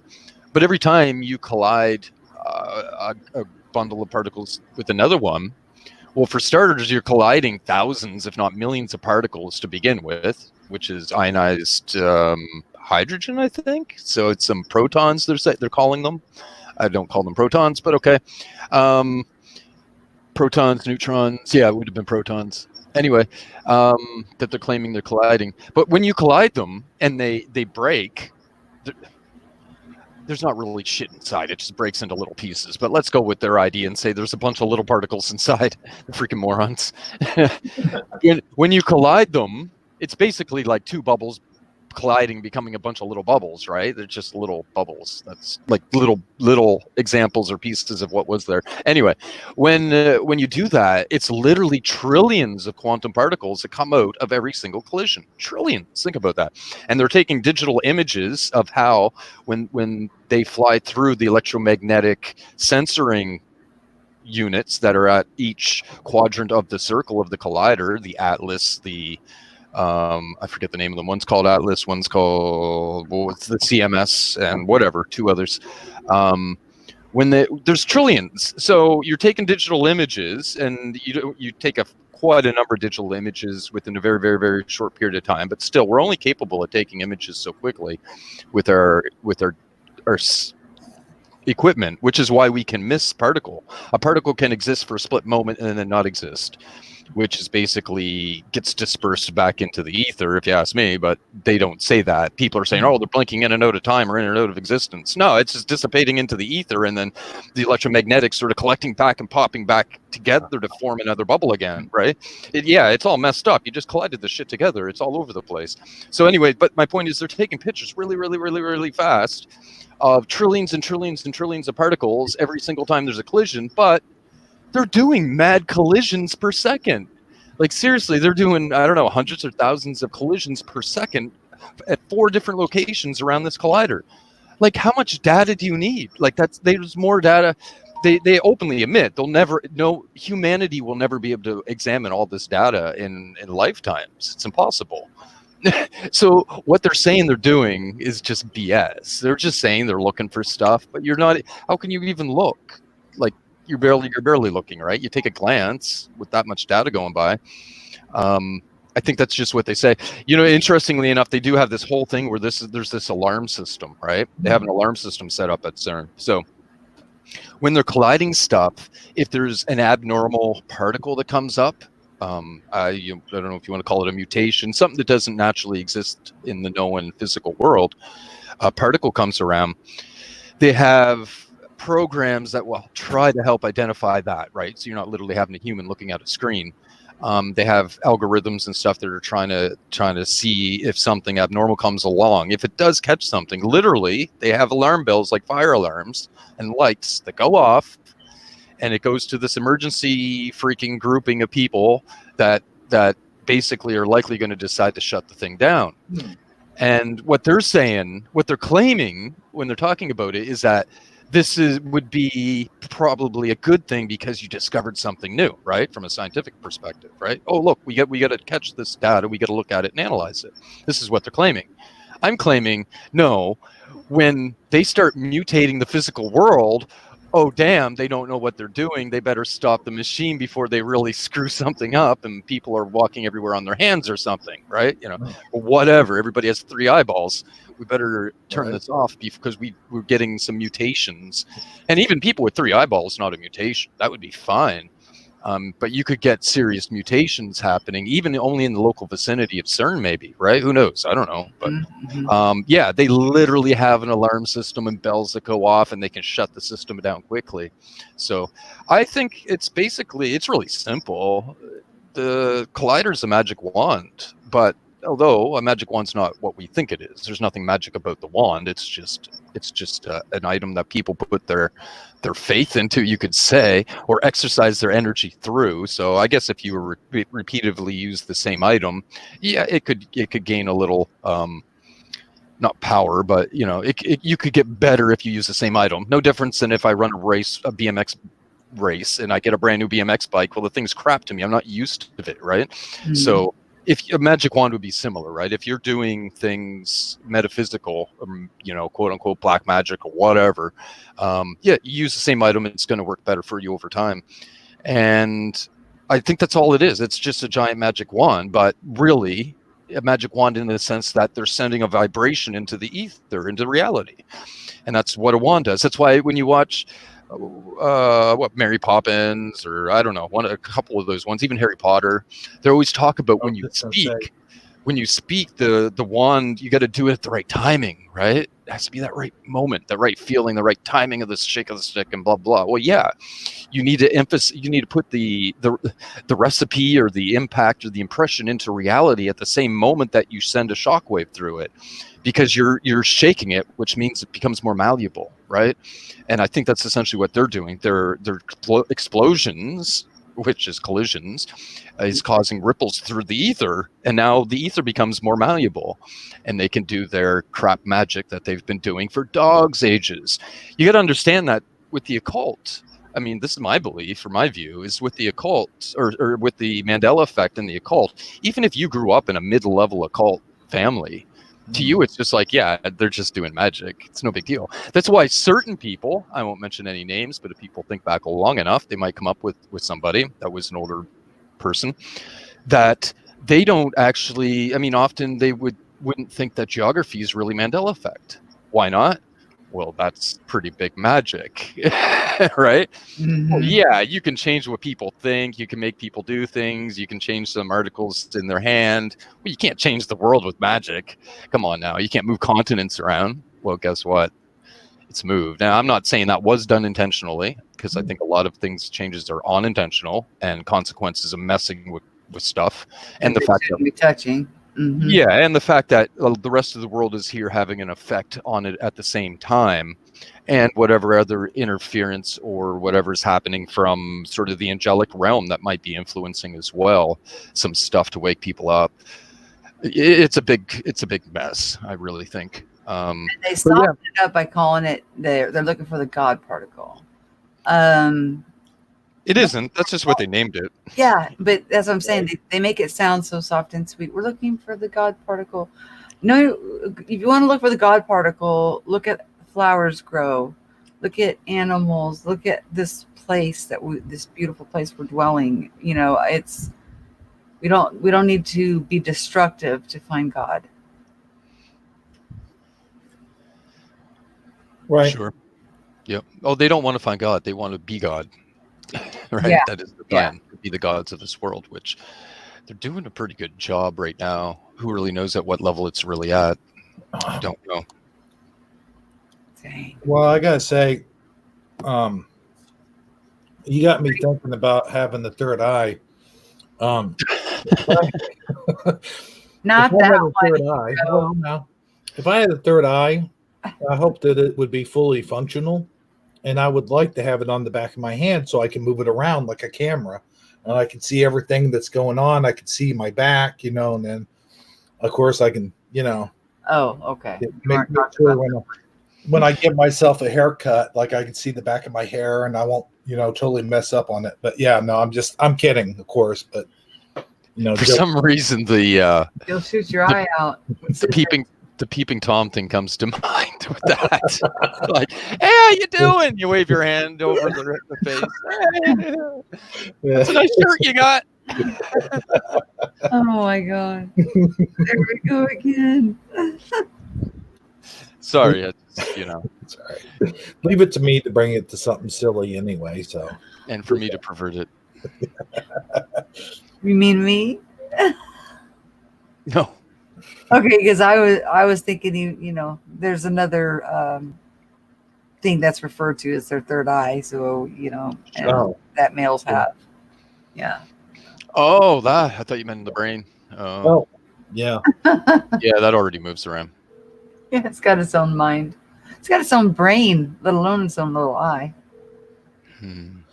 Well, speaking of smashing atoms and particles, and by the way, I'm not going to sit here and pretend to know the difference between neurons and protons and Zangy muffins. I don't know any of that. Any of those. Everything he's talking about is encased in an atom. Right. No, I'm just saying that's completely over my head. And but I do have the phone lines open. If people want to call in, the numbers are on the screen right there. You can see it. And I just opened that. I just want to bring that up. Now you guys can go ahead and I'll knock off the silliness and we can get back to. No, don't knock off the silliness. It's your show. Have fun with it. It's fun. Speaking of silliness, Noble, Noble, have you seen any of my new Mandela Family videos? Oh No. no! I only got back on the internet a few days ago, and I've been busy. Ah, okay. Oh no! Well, Don't you know. What? What? You promised sad. I heard you had Dan sleeping with a spoon or something, but other than that, Yes, but wait till you see you. Oh yeah. Yes. I gotta step away for a moment here, so I'll be back in like 2 minutes, guys. All right. Are you gonna do that to him? Well, I think you already knew where I was going with that, didn't you? I was gonna. Dun, dun, dun. Well, if you haven't seen them, here's a clip. He's a flat screen. He's just a cell phone. He doesn't even have legs. Well, he does, but you just have to imagine the cell phone is two-dimensional. The cell phone is a two-dimensional being. How about that? Okay. Of Yeah, his three-dimensional or his fifth-dimensional realm. Mm-hmm. He's talking to you from, yeah. Okay, gotcha. Right. Sad, you've been awfully quiet here the last few minutes. What's going on in that brain of yours? Oh, if only this brain could talk. Oh wait, it can. I was just enjoying the show. I mean, and at the same time, I was warming up a plate of spaghetti. Ooh, that sounds good. I had some chicken nuggets a while ago. You know, every time, even if they're store bought, every time I say chicken nuggets, I always have to say chicken McNuggets. I never say it just like if they're store bought. You know, I just say chicken McNuggets. It sounds unnatural if I just say chicken nuggets. You know. Oh hell, everybody's muted up. You know what that means? It's time for Hebrew to sing a song. I'm just kidding. It would be like saying Marty Fly. I mean, who says that? You guys say Marty McFly, right? Oh yeah, definitely. Hey, speaking of Marty McFly, did you see Mandela Monday? No, but I saw Mandela McMonday. Oh, Mandela Mick Monday. Oh, okay, yeah. Yeah, whenever I watch Mandela Monday, I don't like to call it that. I like to call it Mandela McMonday. Well, you know what? What would that make Scarab Performance? That would make him Scarab Mechformance? No, it would be McScarab Performance, dummy. Oh, Okay, right, yeah. Mixed Scarab performance. Hey, you know what? I was watching one of our old videos. I sent it to Noble. It was the first meeting between me and Noble was when I did an SD card video, and it was his find. He's the one that found it, and I kind of took it and ran with it and made a I video. mean, that is kind of like his middle and last name. SD? Yeah. How does that Close. work? It's Noble, not Sobel. Right. Oh, I thought it was Noble SD. Yeah, but it's See, an SD. I No. guess it could work. Yeah. But you know, my first video, I messed it up and I called him Scare. What did I call him? I called him Scrapped Performance or something like that. I called him Scrap. I guess what I was just trying to say is how is somebody with the name Noble SD, not going to be up on something going on with SD? That's just, I don't know. I guess lame joke. I guess it was an attempt though. We're laughing on the inside, really. All right. Yeah, it's been a long freaking 3 years, man. Okay, you got a Over call. Yeah, Do you see a call? Are you not watching the phone lines there, Captain? You got calls waiting. You got people in queue. We got orders. We got orders to get out, man. Yeah, they're really backed up. Let me tell you. Okay, she says that. Okay, she says, the phones are not open, and I'm the only one in the conference on the phone holding in there. Wait a second. Is she dialing the right number? Whichever I one don't know. there, I'm sure. That should be the right one. Well, let me double check. I'm in there waiting to have you answer. 720-835.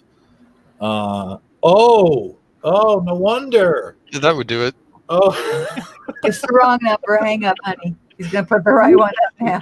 You're gonna end up on the Howard Stern show or something.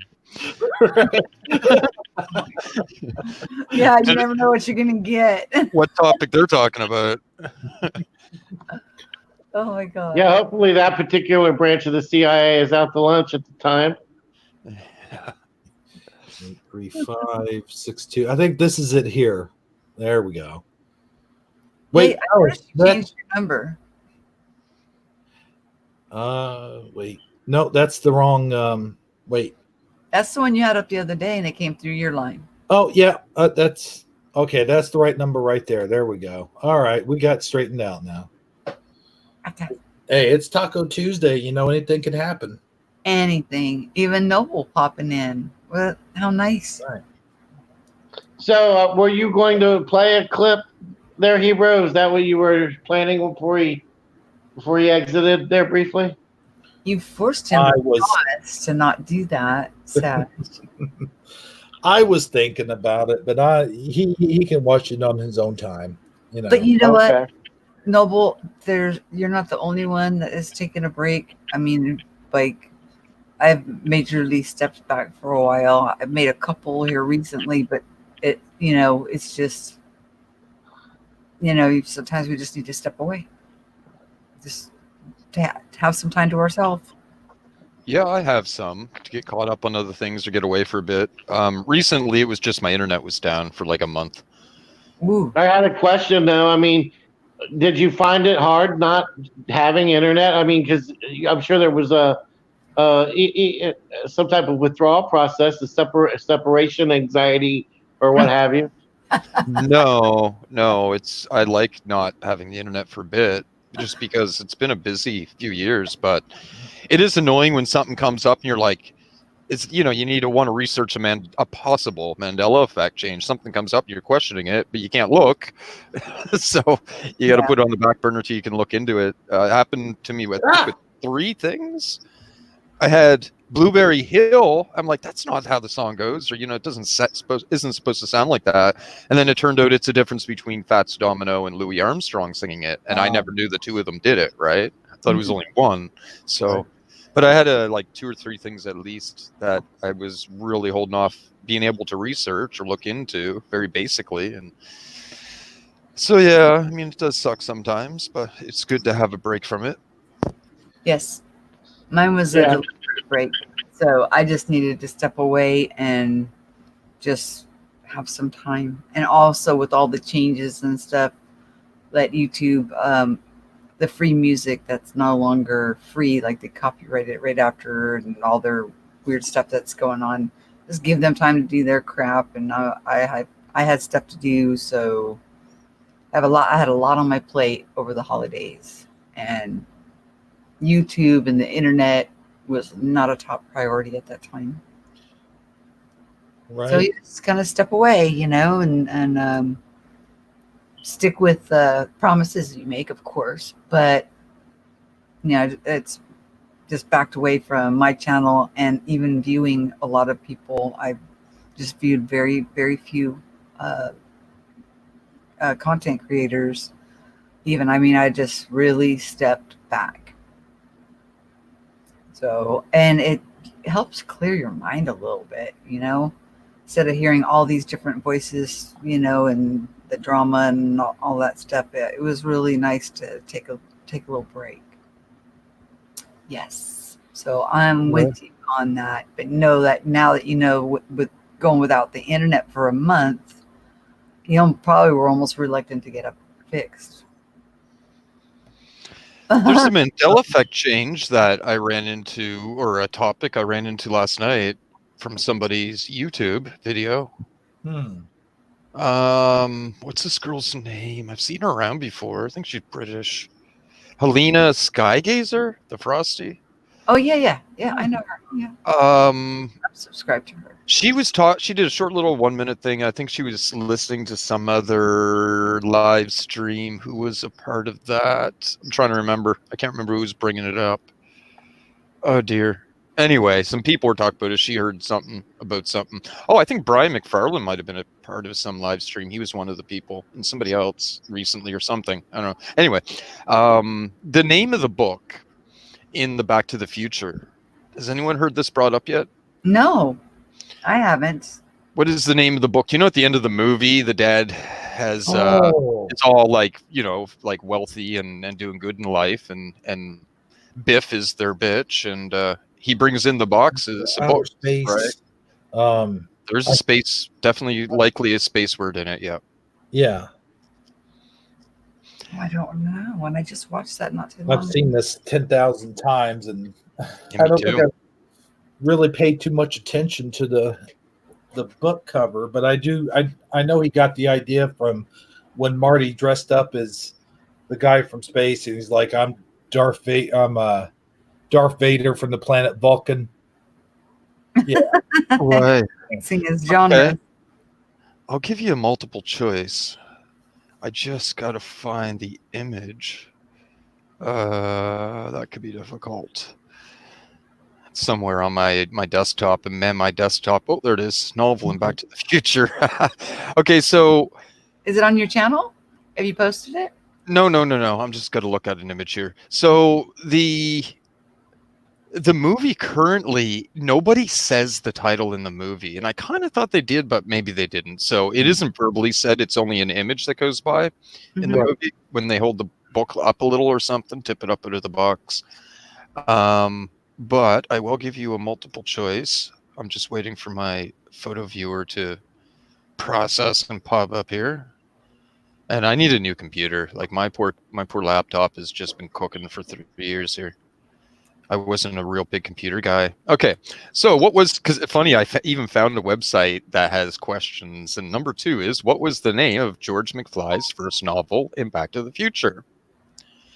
Now, I'm going to change one answer, insert my own as one of the options. Not saying it's correct or not. So is it called Alien in My Room, Spaceman from Mars, The Proverbial Man from Mars, or A Match Made in Space? I have no idea. I'm going to put it in the private chat. what I think it is. And when What were those three choices again? when you get the call, it threw her into hold music or something. Mhm. She was holding too long. So when she calls back, we may want to go ahead and let her call come through because it's really late and she's only been waiting for 2 hours Okay. with the wrong number up. 2 hours? I just opened the call center 15 minutes ago. But the phone number's been up the entire show. Oh, okay. Well, that was the fake phone number. Oh, ouch. See how he does us? He's a Decepticon. Oh, here, I'll give you that list again. Okay. Alien in My Room, Spaceman from Mars, The Proverbial Visitor from Mars, or A Match Made in Space. Well, I don't have any recollection one way or the other, but so the answer I'm going to give isn't. I don't have an answer to give that helps prove or disprove. So I'm kind of I don't have I can't participate, I guess. Well, Michael Fontaine says Spaceman from Pluto. And then Exocelli said it's the second option. Mhm. Dark Wolf's Den says Spaceman from Mars. And those were from the chat. Right. Cool. Yeah, the girl, that frosty girl there, she said she remembers it as, and she's fairly confident, as Spaceman from Mars. It is currently A Match Made in Space. So on the cover there is the dude, and then it's like the husband and wife looking at each other from each side of them. I don't even recognize the image. Really? Yeah, Did say Do you Spaceman have from Mars. the image? We can put it up on screen. I can get it. Yeah, I can get it. Okay. The only Spaceman from Mars seems very familiar to me as well. When I was looking into this last night, I was researching, and I did a lot of like partial, like if I search and I use partial words, let's say George McFly's novel, and I'll just put Mars, right? I'll put one word instead of trying to isolate it too much and see what comes up. I did find it's the weirdest thing. There is this thing about the proverbial man from Mars, and it's like, man, it's like I can hear.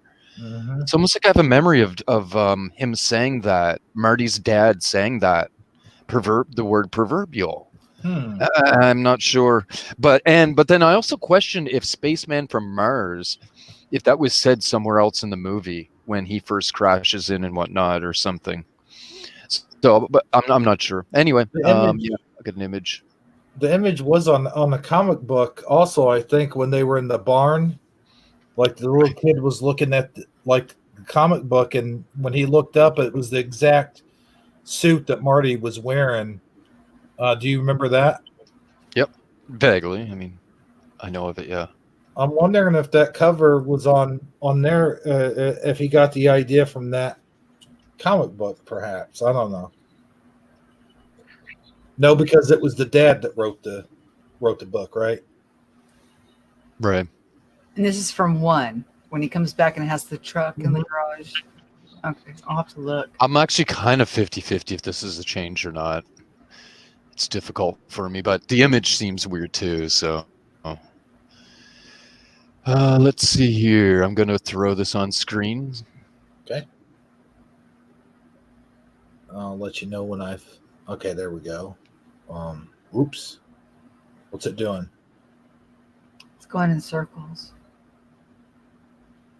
Thinking maybe I pressed it too soon. Oh boy. Sorry about that. Hold on. Is it coming up? Okay, there it is. Yeah. There we go. Oh. A Match Made in Space. George McFly.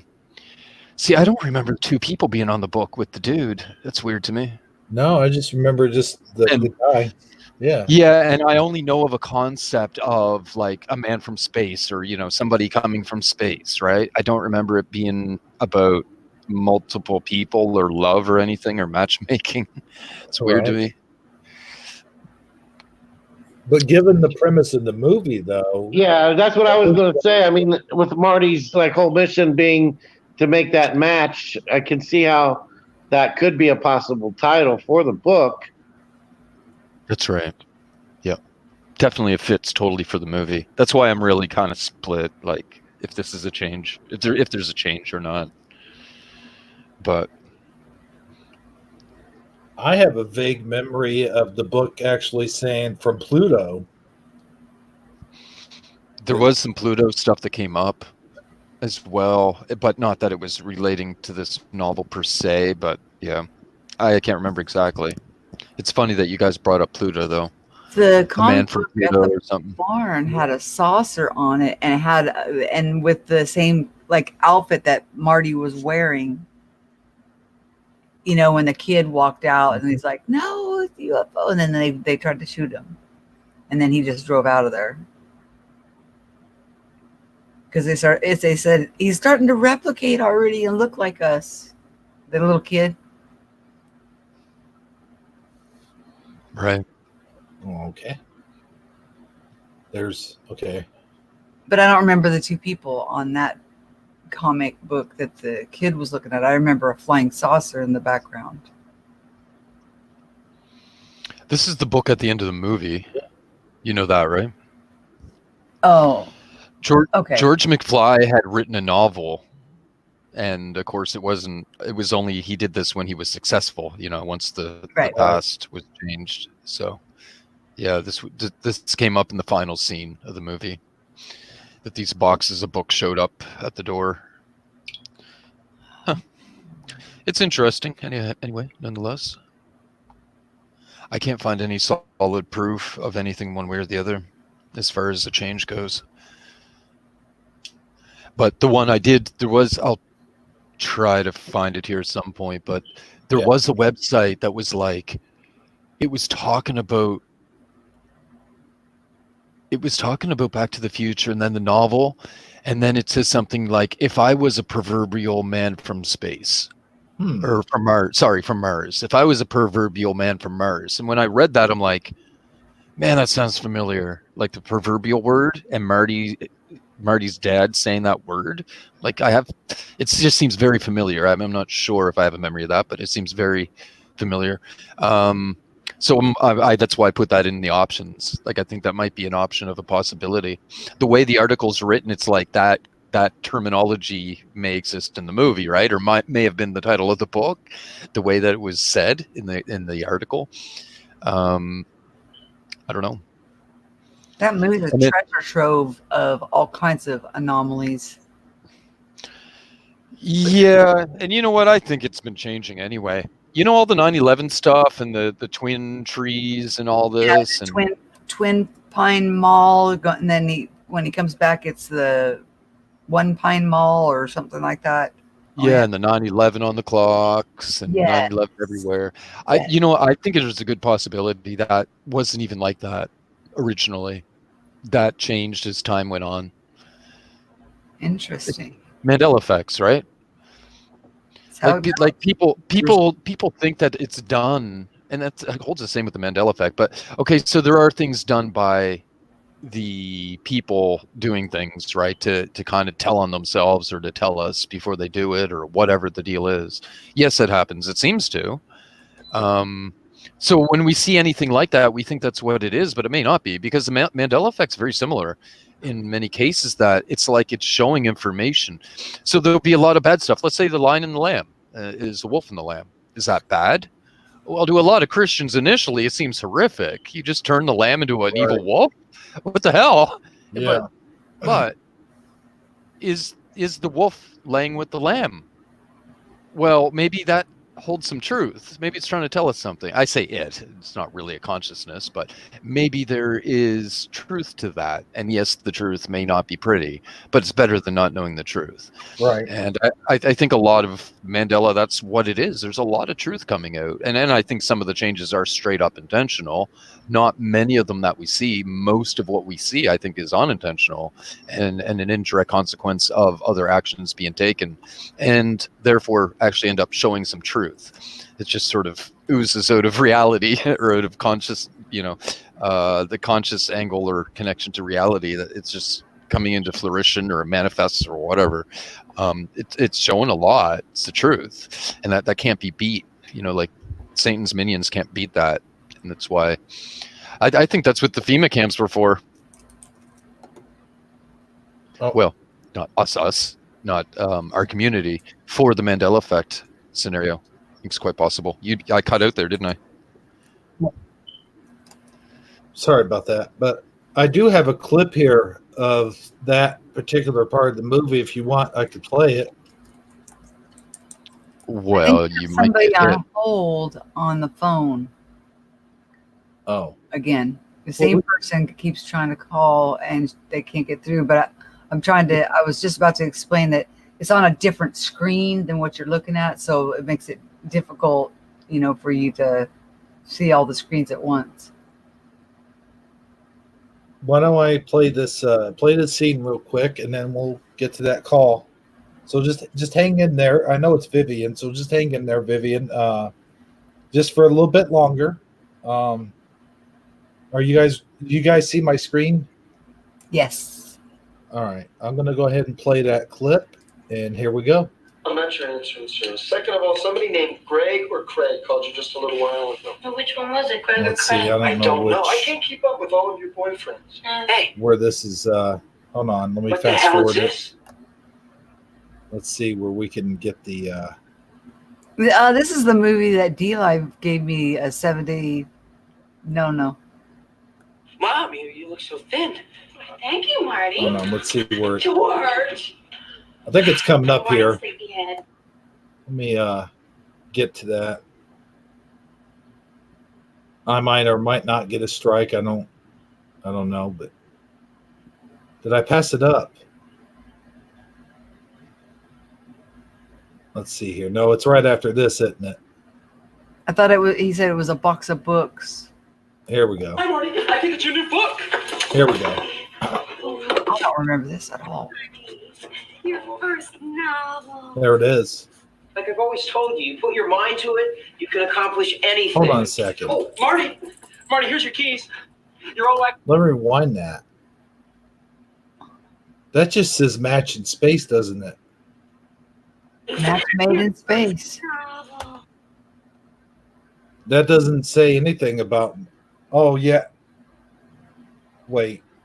That's why Noble's saying it's a Mandela effect. It That's just not says match made in space. Yeah.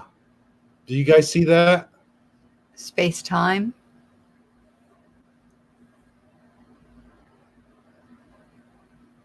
It just says a match made in space. There's no Mars on there. Or Pluto, and that could be space-time continuum from the time machine. Wow. Yeah. What do you think about this, Noble? Noble, you there? Yeah, I am now. I just got a coffee. What do I think about this? This is in that book. What is who's on the cover? Are those two females and a astronaut? No, I think. No. Obviously, one's wearing a pajama nightgown and the other one's wearing a pants nightgown. Or are you thinking those look like boobies? I can't tell. It's a little small. I have bad vision. That's why I'm asking. You bring up a good point about the other magazine. Maybe that said Spaceman from Mars. Okay, I could pull that up, but you can find that? He's on the movie right now. Probably can't. Oh, if you can find that spot in the movie, how well do you know the movie? Probably pretty good. Oh yeah. I think this is likely the movie I've seen the most of any movie. Maybe. Oh no, There's it's only a 4-minute segment. Okay. A couple of movies we had on like beta back in the day. I watched over and over. The Ewoks. I watched that one over and over. Oh yeah. Something from Endor or something. I'm not very good at finding changes in movies. I'm good at finding changes in songs. Far. With movies, I don't even like to watch a movie more than once typically. So when I have to, I'm trying not to remember what happens next because it ruins it for me. So I'm not one to pay attention in the first place to remember or to pay a lot of attention to detail. I do kind of get sucked into the storyline quite a bit. Sorry about that. Rather than the surrounding details. But a song's the complete opposite. I'm trying to learn the song. I'm trying to listen to the song. It's like total opposite for me. Okay, I got it up here. Let me go ahead and share the screen. And then after this, I promise, I almost said Lorraine. I promise, Vivian, we'll get right to you. Lorraine. Yeah. Just got a nickname for Vivian? Lorraine? Yeah. There you go. No, the same people. Definitely not the same. No. That's a nice name. I don't think I've ever heard in real life. Anybody ever meet a Lorraine? Oh, Lorraine? Yeah. It's a good name. She's on Mandela Mondays with you guys. Lorraine? Yeah. Who? Oh, you mean a viewer? Yeah. Oh, okay. I don't watch the chat most of the time, ever. Well, it bogs down my internet. And See, that's how I know if somebody's on the phone. I got the chat popped up next to my screen, so I can, that's how I was able to give you what they were saying, what their answer was to your. Well, let me ask you. Yeah. Let me ask you this: can you guys see my screen? Yeah. Okay. Whenever you guys are ready, I can play the scene. Yeah, let's do it so we can get Lorraine. Now you got me saying it. Shoot. We can get Vivian on here because you've always spoke so highly of her. And she's been very patient. Wow, she's great. Okay. That ain't no airplane. Look. Let's see if they do a Tales from Space. Okay, there's the UFOs. Space zombies from Pluto. That's where I got the Pluto name from. Okay. Tales from Space. Wow. Weird. Like Tales from the Dark or Tales from the Crypt. And you can see down here, you see Marty. This looks like Marty, and that's meant to look like the DeLorean there with the spaceship. Yeah, because the way the doors open on the DeLorean. Uh-huh. The kid was freaking out. Almost got Marty killed. But that's the only scene that has that. That's the comic book the kid was reading. So, yeah, Tales from Space. Interesting. But I'm a little lost where Spaceman from Mars comes from. I'm not saying it didn't change. I just don't, those it takes a very keen eye to catch those kind of details. Whoops. Yeah, it takes a movie like Back to the Future for it to even be a conversation. Well, Back to the Future, yeah, it's an anomaly in itself. Yeah, but just that so many people know it fairly good, right? Like you couldn't do this with. You're right. It's such a. It's packed full of weird stuff. Yeah. All right. Well, with that being said, we've got Vivian from San Antonio. Vivian, you there? Hello? I'm hanging on. Okay. Hi. Hello, Vivian. Can you hear me? Yes. Sure can. Yeah, no, my name's not Lorraine. No, I know. See, they're wearing me out too. No, and I was on hold for so long that I completely, I've already cleaned 200 emails, and my brain is completely blank other than just a couple of things that I was going to talk about, the Schumann resonance. I have no energy now.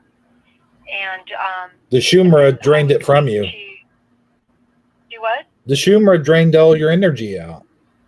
No, you did. Oh, ouch. You kept me on hold so long that and then you put me on hold music, and I was like, see what happens if you put hold music on, then the person usually, like when I go on to call a show, I leave my phone on so that I can then hear the show through the phone, and I turn the volume down on the computer so that if you do answer, there won't be an echo.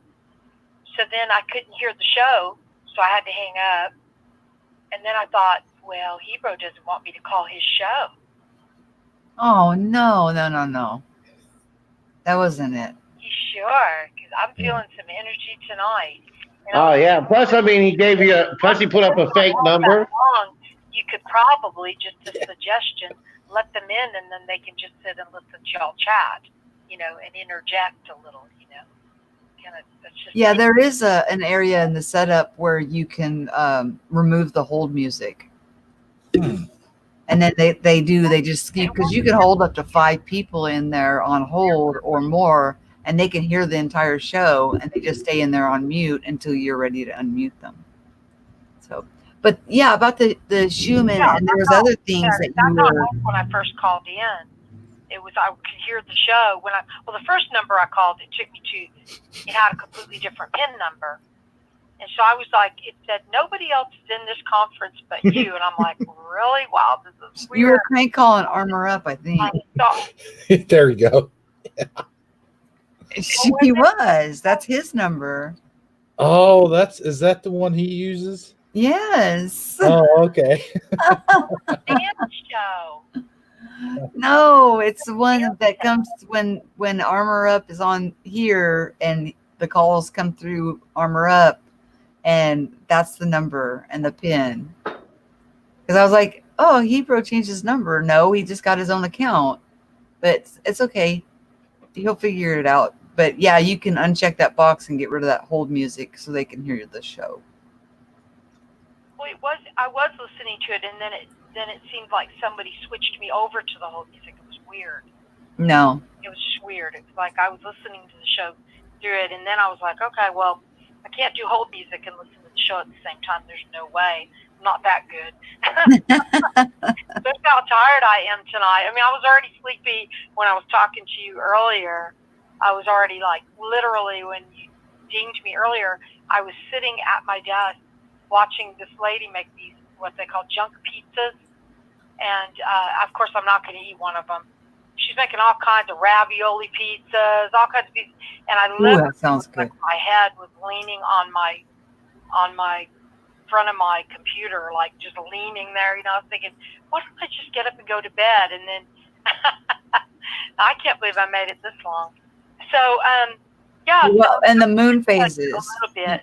I did say that you had more information on the moon, the 3 days of the full moon, and how people are right. Well, it reacting. all ties together, because the Schumann resonance is it spikes in time. These spikes and these times of silence, when we have these blasts, these Schumann blasts, like when it's up to a 30, I'll call it a megahertz because that's just an easy way to say it. But when it's up at a 30, then we'll have something like, when it gets higher, we'll have tornadoes and tsunamis and things like that. So it's all magnetic energy that we, yes, in some way, we actually are controlling it, but also the earth is more sort of putting us into balance. That's how Mother Earth is. She just kind of engulfs us and holds on to us. If you look at it that way, her energies is what moves us. It's like if you have a mom, she's just walking around the house all mad all day. Well, it's going to move the whole family, right? So Mother Earth is the same way. It's, as these energies spike. And actually I did have everything all pulled up. I already shut it all down. But the same day that I wrote earlier, I think it was the 11th, it went to a 40 was the highest. I thought 30 was the highest, but I was doing a little bit more. And the energies had went to a 40. Now, it is normal to have time frames of small spaces in between these earthly energies that are detected, but not 17 hours like we had. That was huge. We had a 17-hour gap of any energy coming off the earth, and I thought, okay, well, we must have shifted. And it also can cause moods. Think of the moods of everybody over the last few days, Hebrew, right? We had some moody people, right? Mm-hmm. So it can move the moods of people just, pretty easily. But as far as the moon is in conjunction with that energy change. And so, for instance, we had the blood. It's called the blood wolf moon over the last few days. And trust me, it has thrown me off kilter. I stayed up till 4:30 in the morning. And the first time I've ever done what I call like worldly stuff, I just watched some stupid movie and then thought to myself, my goodness, what did I waste my time on that for, you know? But then I got to bed about 4:30 this morning and was up by 10. Didn't do my job at all. Went off and went shopping at the health food store today. So, but yeah, so the moon itself, this blood moon, was a time for us to do some real deep clearing. Now, what you were talking about, wax and wane, right? Can you hear me? Am I alone? Yes, I can hear you. I just muted so you could talk. So when it was waning out, today it's actually less of a moon than it was yesterday. But it wasn't supposed to get to its fullest till Sunday and Monday. It was going to be a 2-day full blast. But on Friday, it was already showing itself to look like it was full.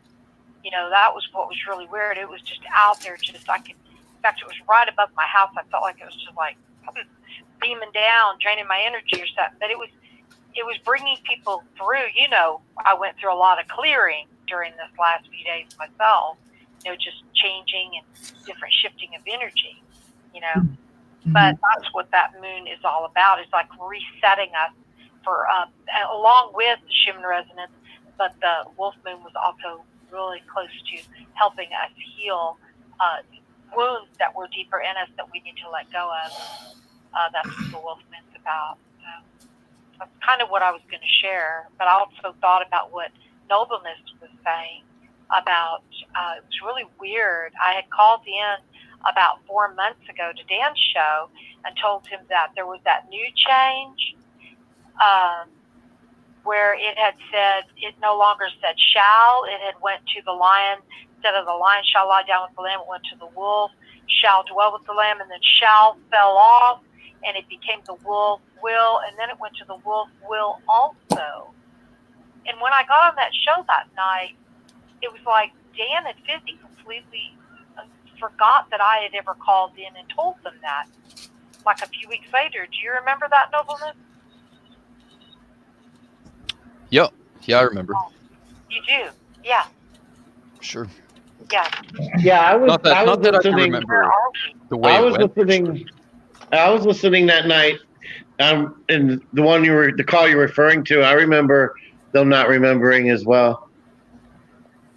And you did? It was just like, so is every person that we are used to shifting so strongly right now, like, okay, let's use an example, what I mean by shift, because when we did that 17 hours of dead energy, it's a very long time for the Schumann resonance to be turned off, but I believe we went through a huge transformation again. And during that time period, I think that maybe people, you know, are like resetting, like their clocks within them, like resetting their energy. And maybe even, I was reading an article the other day that said if you don't remember things as much anymore, it's a sign of intelligence, not a sign of stupidity, because an intelligent person kind of clears out what they don't need to think about anymore. So I thought that was pretty interesting. Not saying the same thing as, you know, remembering that Mary Poppins' dress was definitely either dark black or blue. I know that for a fact. It was never read, not in my timeline as a child. But I do believe that these things that are connecting together, all these different shifts and things that we're going through, how we could be right there and experience that, Sagittariusly speaking. That's your name, right? Yeah, go ahead. Yeah, how we were like right there on the show, and they were like completely forgetting that I had called in and said that. It's like, where did their energy go during that time? Did it just, you know, that was such a big shift. And I even remember Fizzy saying on the night of the original call, I remember her saying, this is what made me remember that I had called in about it, because she said something very profound. She said, who else is dwelling? Who else has been dwelling with the wolf because of the word also? And those are the things that made me really, really come into this even more and realize that something is definitely taking place. And I had an interesting situation when I was cleaning out my email tonight. I had a comment that I'd made on another YouTube channel, and there was a person that had commented under it. And they said that because I commented on a channel where this person was trying to debunk the Mandela effect. Oh man, And I'm person. sorry, I didn't mean to cut you off, but Saji actually sent me that video. Did I send you that video on that guy? Was that It's a woman? This one. Oh, okay. Well, this was some guy. I'll have to share it some other time. But there was some guy who was talking about the pens, and he was saying, "Well, I looked it up in a book that some guy wrote, and that was back in 1996. So there's your proof right there that it's always been the pen." That guy. They don't get it. Yeah. I think sometimes people don't understand the contrast between, like, if it changes, if you have a change, it's going to change in the past as well. Like it's a complete change. It's not a change that just, well, it's changed this way here and it hasn't changed in It changes all the way across the board. Right. That's what I'm trying to get For at. the most part, other than maybe some residue that we find, right? Right. And no one ever seems to want to talk about the residue. Like I left a comment on that guy's video talking about, have you not seen like some of the, like, you should do some research and check out some of these channels and see that we do in fact find residue of this stuff, either in newspapers or i.e. movies or songs and stuff like that. But they're not going to find our channels too easily. You got to remember, when you Google Mandela effect, good luck finding any of sort of the community people. Sometimes you get some. If you isolate it to the last week or the last month, more will pop up. But if you just Google Mandela effect, you're getting all mainstream YouTubes and websites. That's true. Yeah. So a person that kind of responded to me on there, he said to me that, first I thought they were kind of coming off against me as well, because I kind of came up against that person and said this individual doesn't know what they're talking about. They're not. And so this other person was right, and it was really weird. I went back and reread what they said. I'm trying to find it, but I can't find it now. But one of the things that she said to me was, it's really interesting. She said how they want to make logic out of it. And I realize why they're doing that. They want to, make a logical, like I'll use an example after, but, they want to make something logical why it's happening, but because that's fear. Because everybody wants to know, everybody likes to know this is black, this is white, this is gray, this is blue. They want to know that, and they don't like that feeling within them if they can't come up with a logical change. But there's not logical.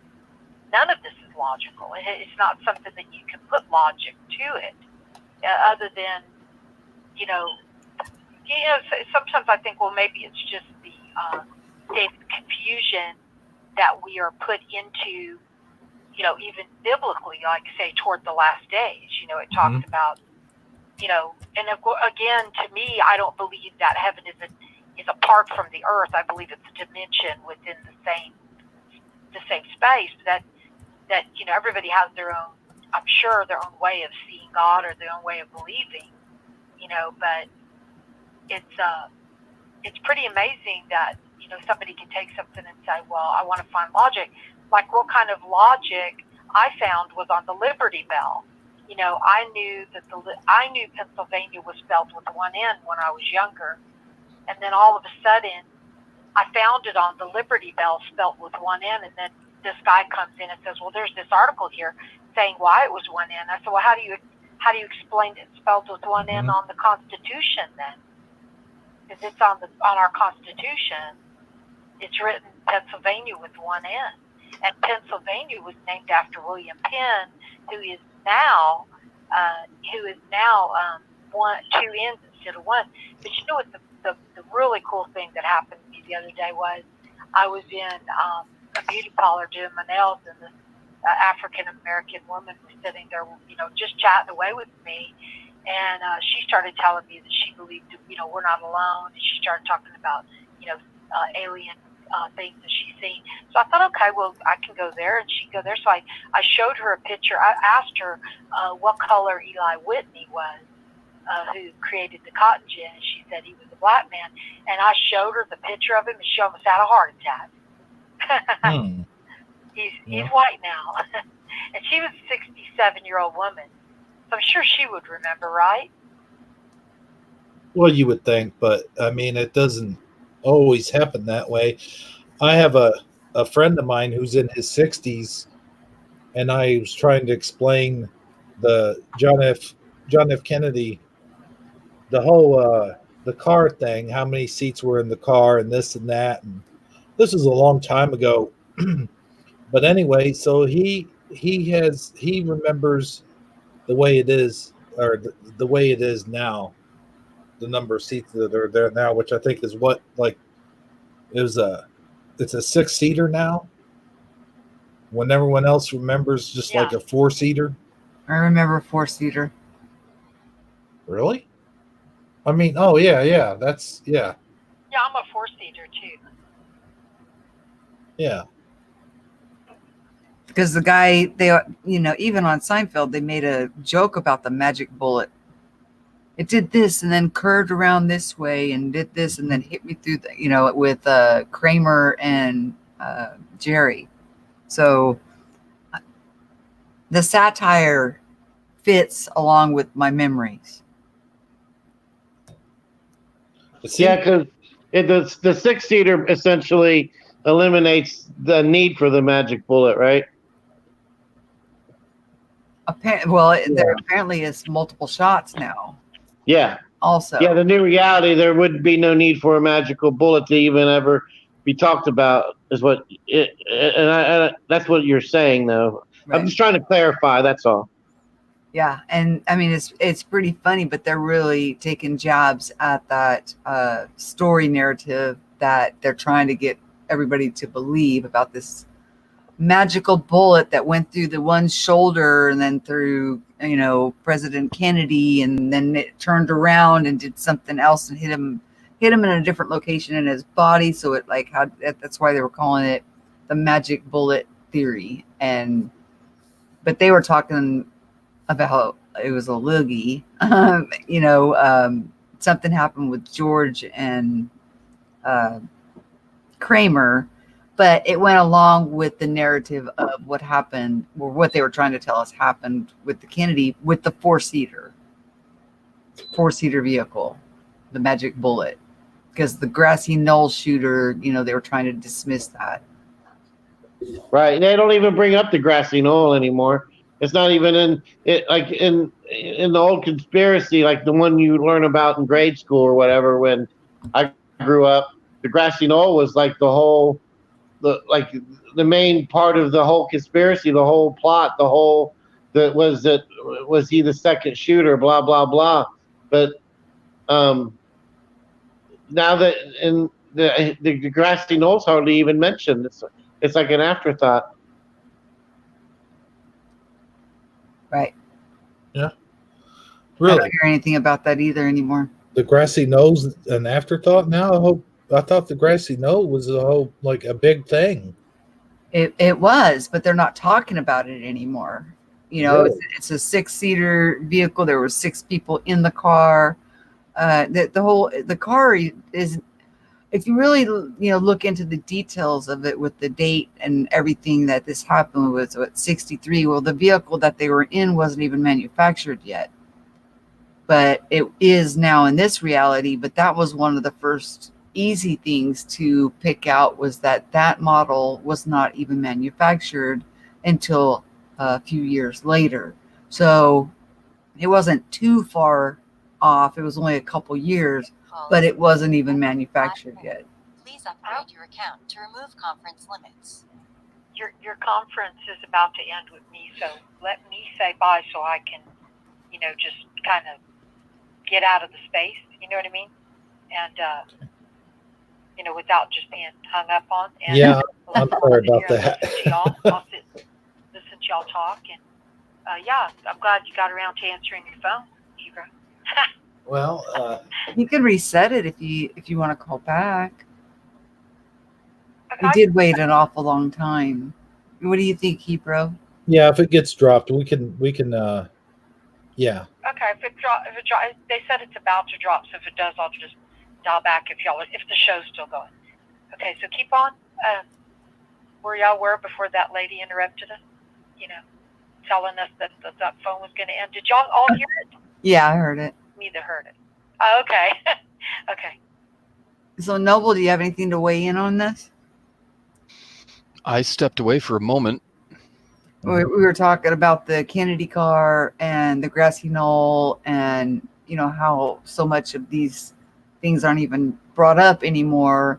And one of the first things that was easily to pick out in the beginning was the manufacturing. The car that they were saying it happened in wasn't even manufactured until a couple years after. But now that's not the case anymore. But I would have to look into that. From my understanding, the car, that stretched version is sort of specially made, but by the company. So like manufactured. I don't think they went into manufacturing for them like regularly. I could be wrong, but I would have to look into that. From my understanding, they only made so many. The company only stretched so many of those, and they were almost like special order or something, I believe. Yeah, But they were pretty much. I mean, they weren't put out commercially. Like you had to actually request it to be built that way. somebody showed that they remember the cars being white. Now, I've never had that memory of it being white, but I just saw that here recently. Yeah, I know of it as white right away. Yeah, okay, it was you that brought it up. Yeah. Okay. I know of it as white. That was my initial thought right from the beginning. Like the car was white, but as I mentioned before, like my visual memory of that was very limited then. And man, I can't hardly come up with that image now in my head. I've seen the other one so many times, but that was certainly my initial, not just thought, but like I knew, like no, it was white. And sure enough, there's the white car in the Life magazine article about the JFK assassination, and in the video at the hospital, which is a news clip I got, it shows the white car with the bouquet in the back. And I always remember the Zubrito film being black and white, and I always remember there maybe being a second angle, but it was a really short clip. But other than that short clip of that second angle, there was really only the one angle, and now there's like 6 different angles, and there's color versions as well. I'm not sure about the different angle thing that you're talking about. It is at a different angle in general, and there's this big sign that goes by that gets in the way of the view at one in the beginning, which is weird. But 100%, it was black and white. Like all of them were black and white. I didn't even see any examples where anybody had put color to it ever. I'm not saying they couldn't have, but that was not a thing on the internet. The thing is, I went over not the whole JFK thing again, but definitely the film again in approximately 2015, I think, 2014, 2015, because I found out Emmy in 16. So it was only a couple years prior. I went through the film again, frame by frame, because I just started listening to WRH, What Really Happened, radio show. I forget the guy's name, sitting in Hawaii, but anyway, he does a show. I listened to him every single day for like a year and a half. That was my after work, like just play this particular little stupid game and listen to his show. And anyway, he had a part of his coming about for the start. He had his theory on the JFK that the driver may have shot him, right? And so I went through it all frame by frame again, and there was one spot where the driver, maybe when he twisted around and looked, and then he turns back and drives again. At that moment, did he have a gun down by his waist or his hip, from his left arm turning right around his front side to go, reach backwards on his right side? Was there a gun there? And you could see, okay, there's like a little, light smudge. Maybe there was something there, right? It was possible, but really wasn't, certainly wasn't definitive. I'm like, okay, maybe, but I don't really think, but maybe. Anyway, now you can't see down by his waist, down by his hip. Now his hand is up by his shoulder, if his hand is there at all, but you can only see his shoulder because it's totally different car and angle and everything. Like, so you can't see down that far anymore. I think it might have been, I don't know, bucket seats, just the way the angle was. Like, you could see low. I don't know. It's kind of weird. I don't even know if it was bucket seats there or what. But of course, and now he would have to shoot by the first row of people to reach, for the bullet to get to freaking Kennedy's, and that certainly wasn't the case. But there's so much that's changed. The whole film has changed so much, like you wouldn't believe it. You would think the driver would be armed. Wouldn't he be Secret Service? I would think. Sure. Driving probably. the president? My God. Yeah. He should have been surrounded by Secret Service. Yeah. I was mentioning in the show just a couple shows ago about the face blowing off Kennedy. His face never blew off. The front never blew off. The back blew up. And Jackie went collecting pieces of her husband's skull and bringing it back to him and sticking it back on the back when she laid him back down. That's how much more film there was. Laid him back down and you could tell that she, likely put the pieces back on the back of his skull, which was his brains oozing out. And she had made the statement that it was difficult to hold the back of his head. Yeah, because there was no back of his head. It was all gushy. It was horrific. I remember you showed me those graphic pictures, Noble. It was a long time back, but I do remember that. Yeah, there's so much. I don't remember it being so graphic. When we were being taught this in school about history and stuff, I don't remember it being so graphic, and I don't know. Right. It's totally changed for me. Totally. Hey, she's back. When I was younger, I used to watch a bunch of documentaries on this, and I even watched a documentary where they showed the physical car, and it was like in the 70s when everything kind of came out where you could see it all, and there was literally, the guy was showing the inside of the car, and it wasn't even a six-seater. I remember it clearly, where he showed the front seat kind of, I don't know, the front one kind of like, I guess it looked like it was leaned forward, like if you were climbing in instead of, because I don't remember it being a four-door either back then. I don't know, was it always a four-door? Because it looked like a two-door at that, with the way that front seat was leaning up in the documentary. That's what confused me. Like it was a two-door, and then I remember four doors. I'm thinking it was a four-door. A four-door, yeah, it's really weird. Maybe it's just the angle of the cameras when they were showing it, but I know for sure there was no six seats. There was no, and then somebody just made some kind of comment online. I don't know if y'all heard this, that they have now, what am I trying to say? The word is remodeled the car into a six-seater. Well, that's not, even if you remodel a car into a six-seater, it ain't going to go back in history and be a four-seater, be a six-seater back then to when we're seeing the pictures of him shot with six people in the vehicle then. Does that make sense, what I'm trying to say? It's like, even if you fixed it now, what difference would it make? Because back then it was a four, and if you're remodeling it to a six now, why was it not a six then if everything is showing a six right now, six-seater now? Well, the reason is because it was a match made in space. Oh, wait, never mind. That's something totally different.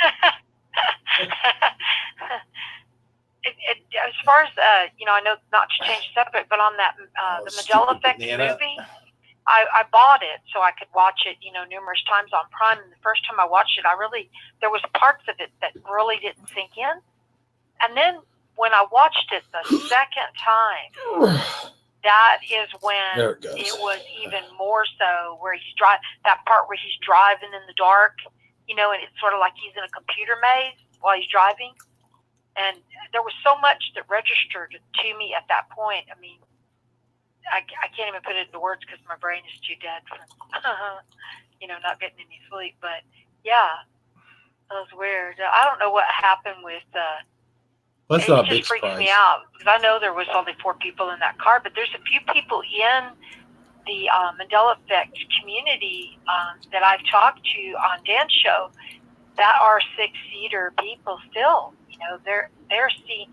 So that just says that there's no way that, that two people have the same existence at the same time, and that anybody could shift into a different timeline within the same space. But that's under the assumption that a memory is fact. We don't know that for sure.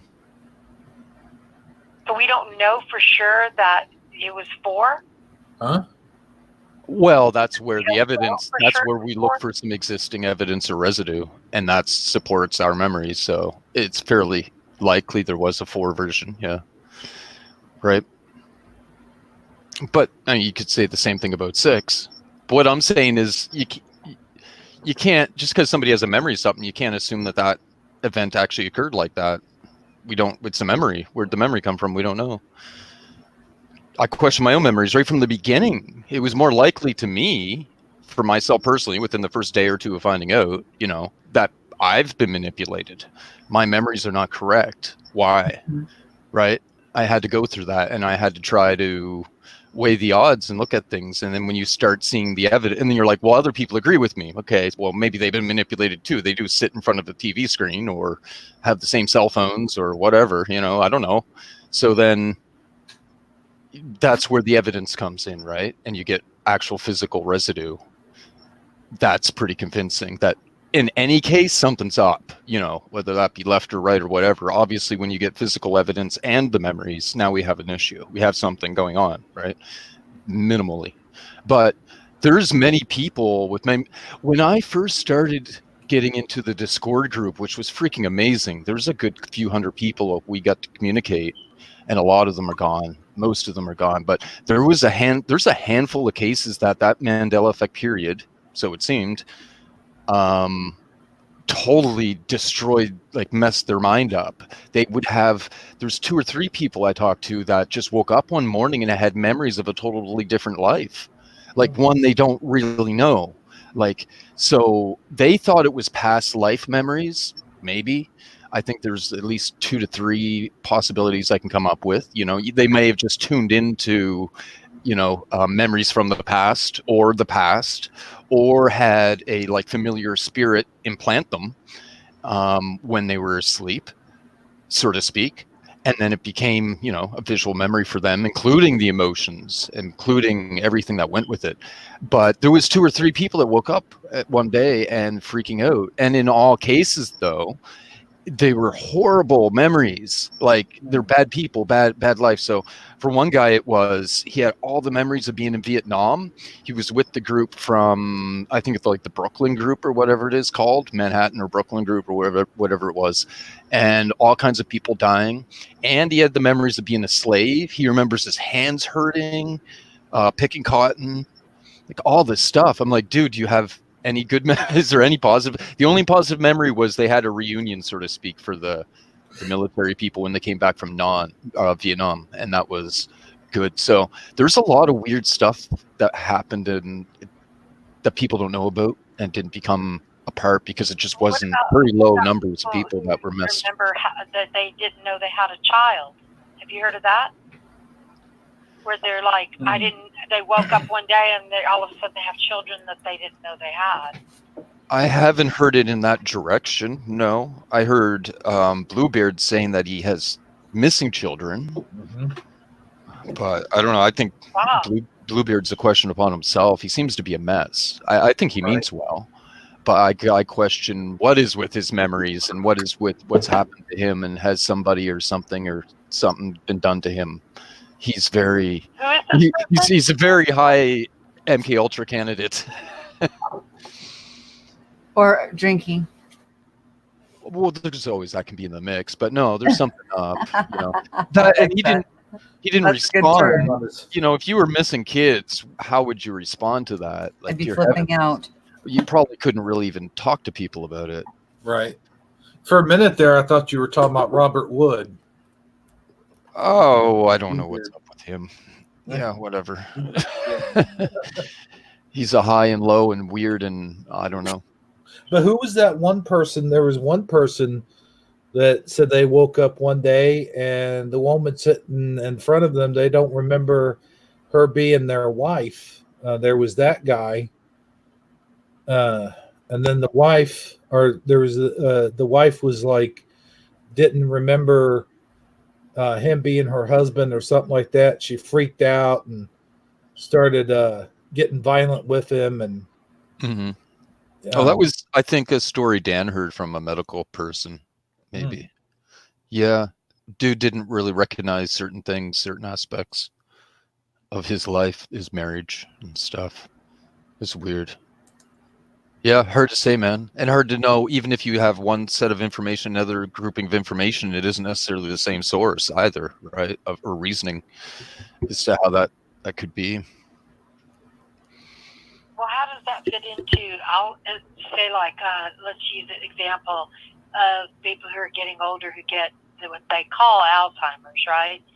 Are these people really having Alzheimer's, or are they switching to a different, their memories are just being erased, or is it, and is some of this, and I'm not going to get into the whole thing on it, but I watched like a 3-hour documentary the other day on our, the 5G and all this kind of stuff, and how it's affecting, animals, and even dead, bees laying around by the towers where the phone towers are, and, how dangerous all this is to our bodies. And I'm wondering how much are we cooking ourselves, with computers and cell phones and stuff like that. Yeah, it's real bad.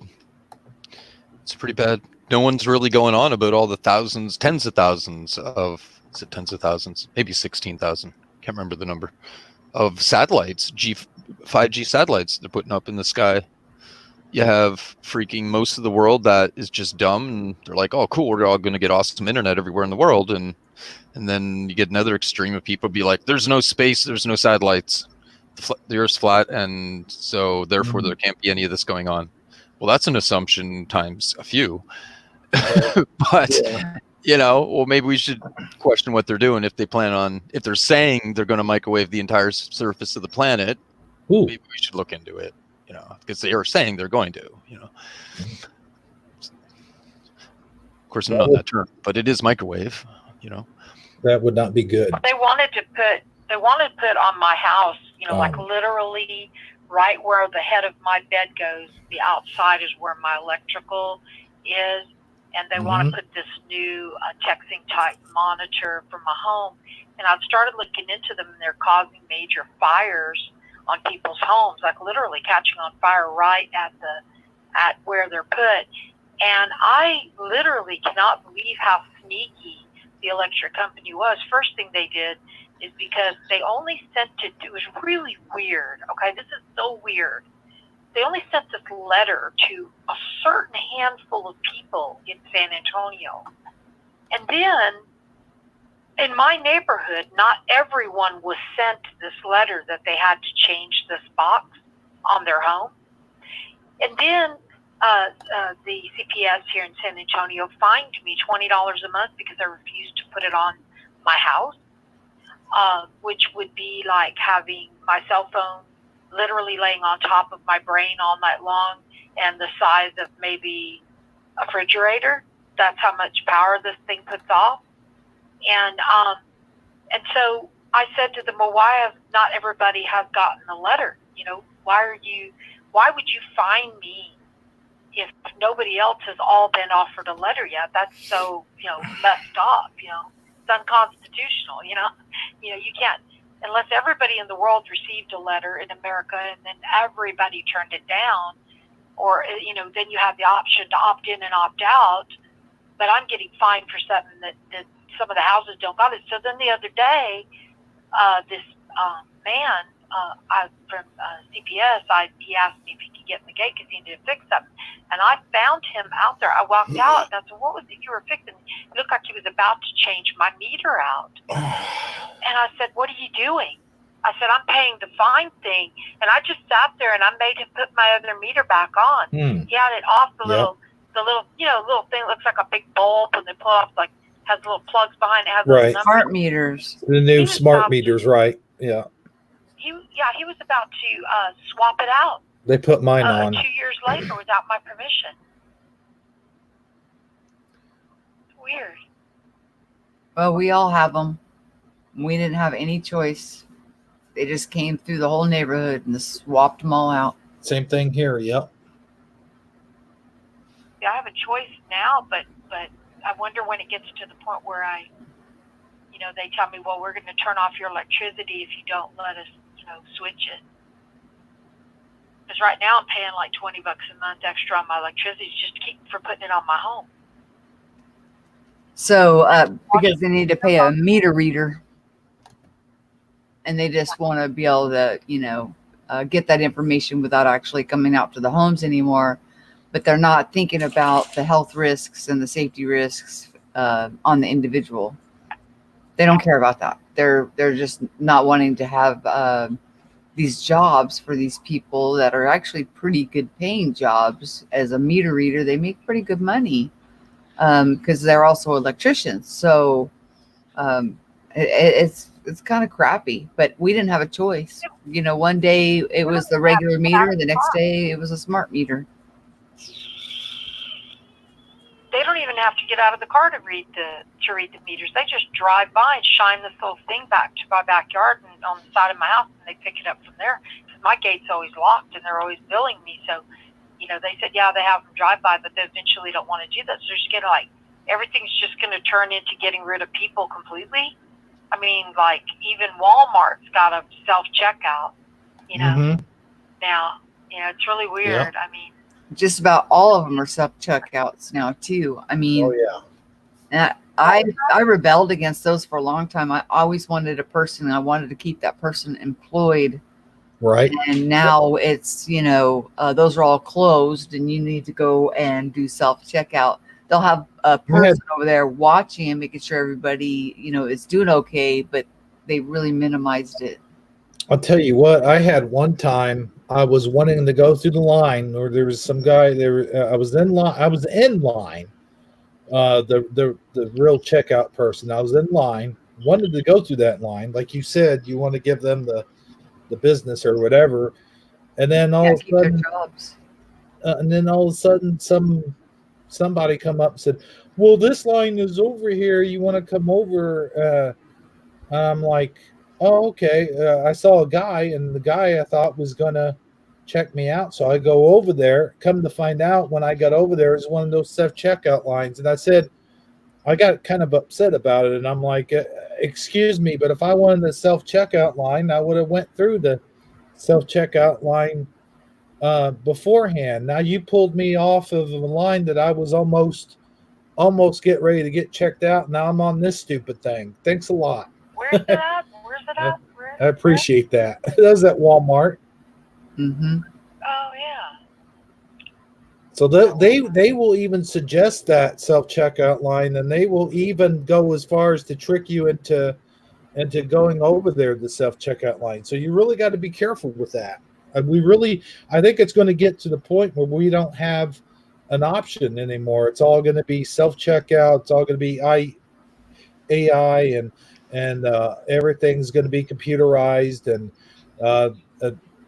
money's going to go away. And next thing you know, you have to do all your banking electronical. Although I know a lot of people already do that, but I'm saying that the paper money and all that's going to disappear. And then next thing you know, boom. You know what I'm saying?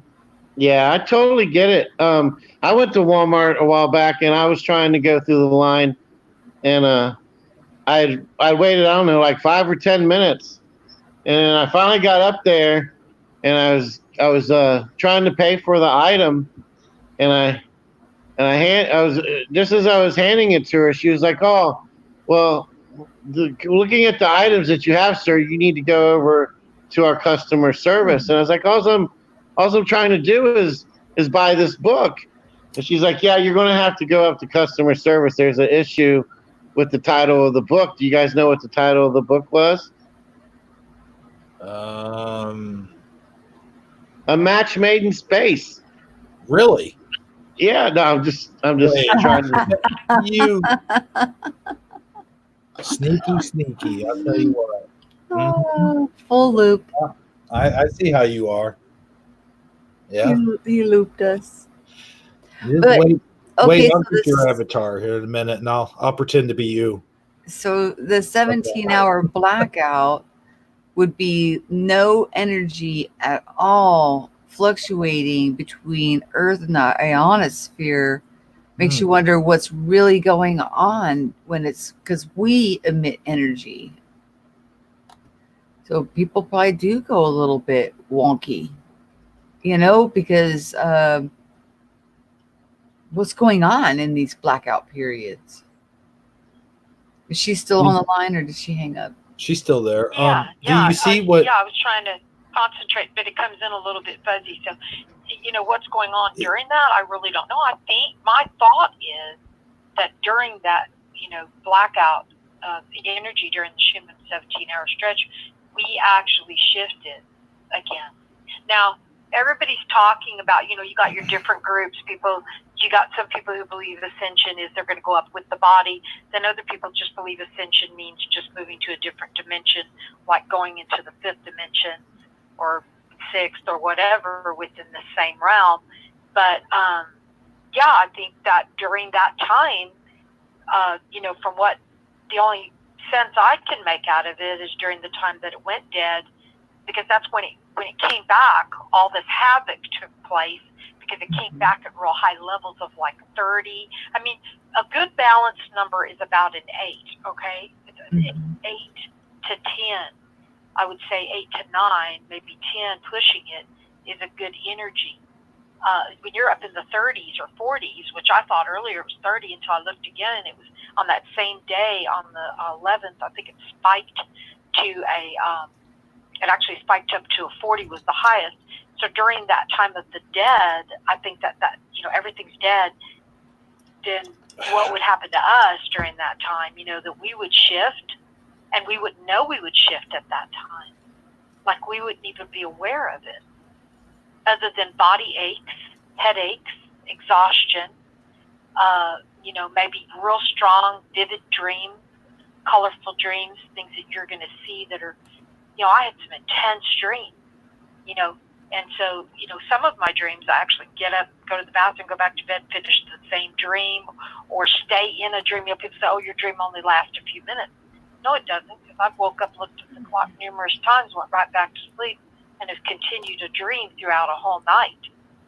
So, I think that during that time, the only thing that comes to my mind is that we are shifting. We just had a huge shift. Huge. What date was that? I know you told me this before, but what was the date that this 17-hour blackout happened? Around January 1st, right? I think it was closer to, I thought, and again, I don't have it up in front of me. I thought it was between the 1st and the 6th, somewhere in there. So shortly around the first week of the new year. Maybe the 1st and the 4th. Wow. Maybe the 1st and the 4th. But all I know is when it started to come back, the energy, it was coming back stronger, and people would be like, okay, it'd be like if you're on a roller coaster, right? You're just riding along on an 8, you're going 8 miles an hour, and all of a sudden you're going 40 miles an hour, but 40 miles an hour could be like 4,000. Does that make sense? Because you're going to look at it like miles an hour. So say you're riding on a roller coaster, you're going 8 miles an hour, and all of a sudden you're going 4,000 miles an hour. That your body is, what is it going to do to the body and the spirit? Like, think about time. Think about what's been going on with time. All of a sudden, we're already at the 14th of the month of the new year. Before you know it, blink your eye, we're going to be doing Christmas again. Right. And because time is so man-made and it is not fitting,